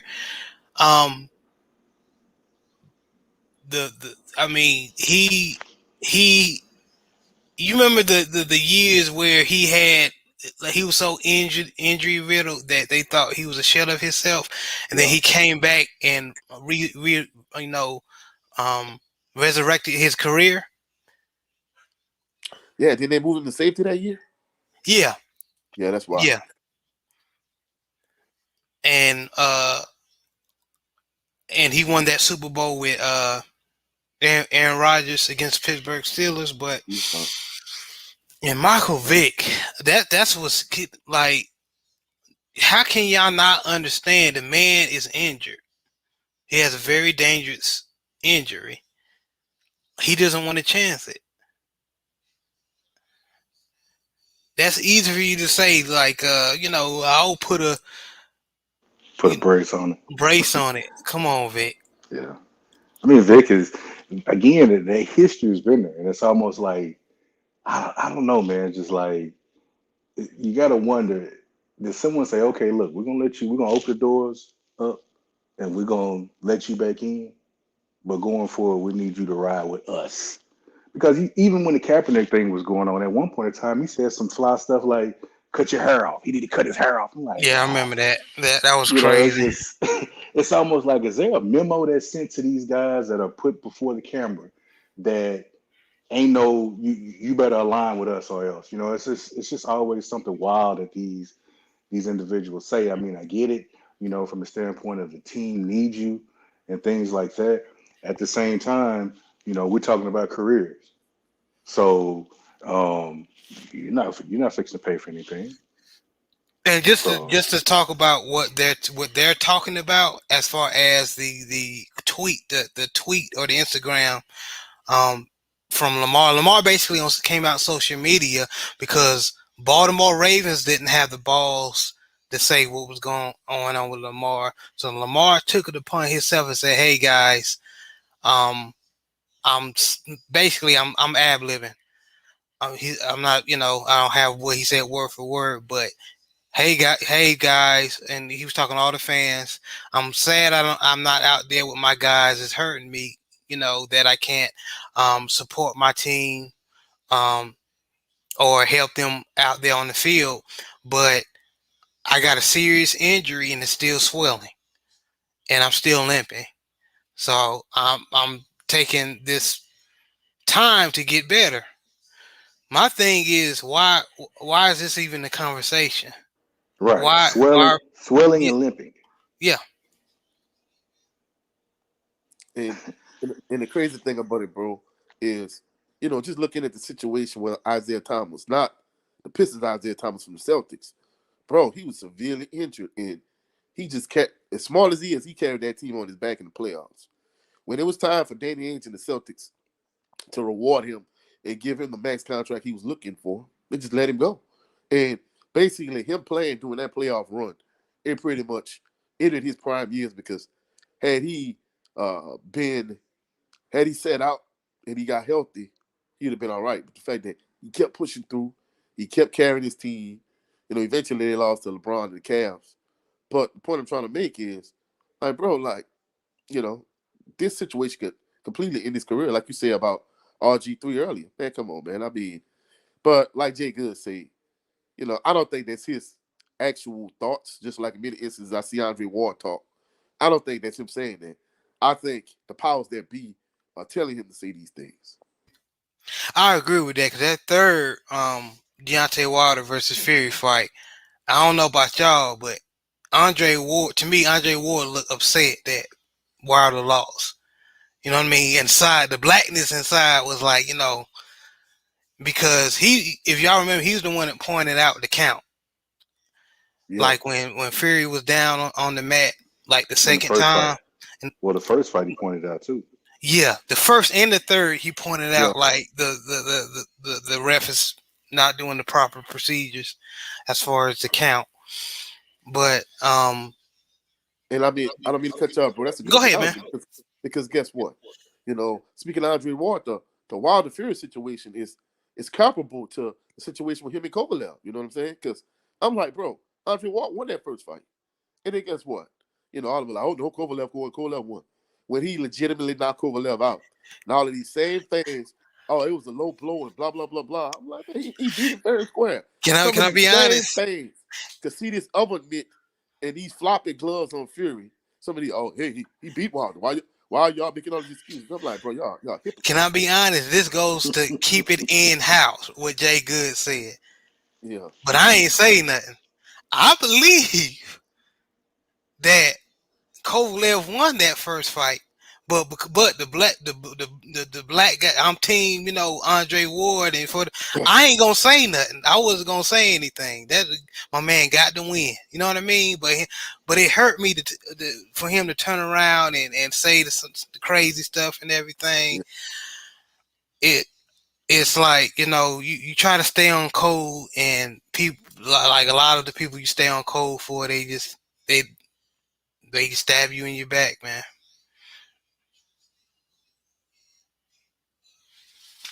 But yeah, I just wanted to show you guys um that video to show you to put emphasis on what we were talking about. Um, but wrapping up the show, Jay Good, thank you for swinging by, brother. I appreciate you. Don't have Appreciate it, no bro. idea, man. Um, tell everybody where they can find you. Um, just go ahead and conclude yourself, brother. Yeah, man, it's been an absolute pleasure, man. I appreciate the opportunity to come on to y'all's platform, man. I try to catch it as much as I can. And I love what y'all are doing, man. I love it. So, when I can, I will definitely contribute when I'm allowed to. And it's been fun. If you're on Instagram, you can follow me at it's J Good. It's J Good, and I'm on Twitter also, and it's J Good spelled backwards, so it's YAJDOOG. So outside of that, man, it's been a pleasure, and I look forward to seeing what the topics are going to be next week. Yes, sir. Yes, sir. We'll definitely keep you. Whenever you, Brent Fox, um, any other LDBC brother want to hop on, y'all more than welcome to. Especially you, Jay Good and Brent Fox. I love y'all brothers, man. So, um, uh, Coach 67 Sports TV. Tell them where they can find you and You can what's happening with you. you can find me at Coach 67 Sports TV here on YouTube, on Instagram, on TikTok, on Twitter, basically on all social media platforms. Uh, Also, big shout out to everybody that been rocking with us since day one. Yes, All our sir. LDC brethren, all our LDBC family. We appreciate you, Jay Good. Yes, In fact, Lord. maybe at some point we need to set up a Smoke City Mobcast type, swag debate show. Maybe later on down the line when we grow each one of our channels. But on my particular channel, I did a video about Dylan Moroder, Walker Howard, the LSU transfer, Michael Thomas. So go to the channel, like the video, subscribe to the channel, and shout out to the awesome and amazing LDBC. We'll catch y'all on the rebound next weekend. Peace and blessings. Yes. Shout out to the mighty LDBC. Like Coach 67 said, please support the brother. Like, share his content, share my content. Follow Jay Good on his platforms. But we appreciate you guys for coming by, swinging by. Picasso, Sean, Jay Barr, uh, Brent Fox, 512 Boxing, aka Big Texas, the winning team. God bless y'all. Thank y'all for coming, swinging by, giving us the time of day. Shelton, Mr. Shelton, thank you for coming by. I appreciate you, brother. Love y'all. But y'all have a blessed day. Y'all stay safe out here. It's crazy out here. Tomorrow's not promised to no one. And y'all have a blessed night. And please subscribe.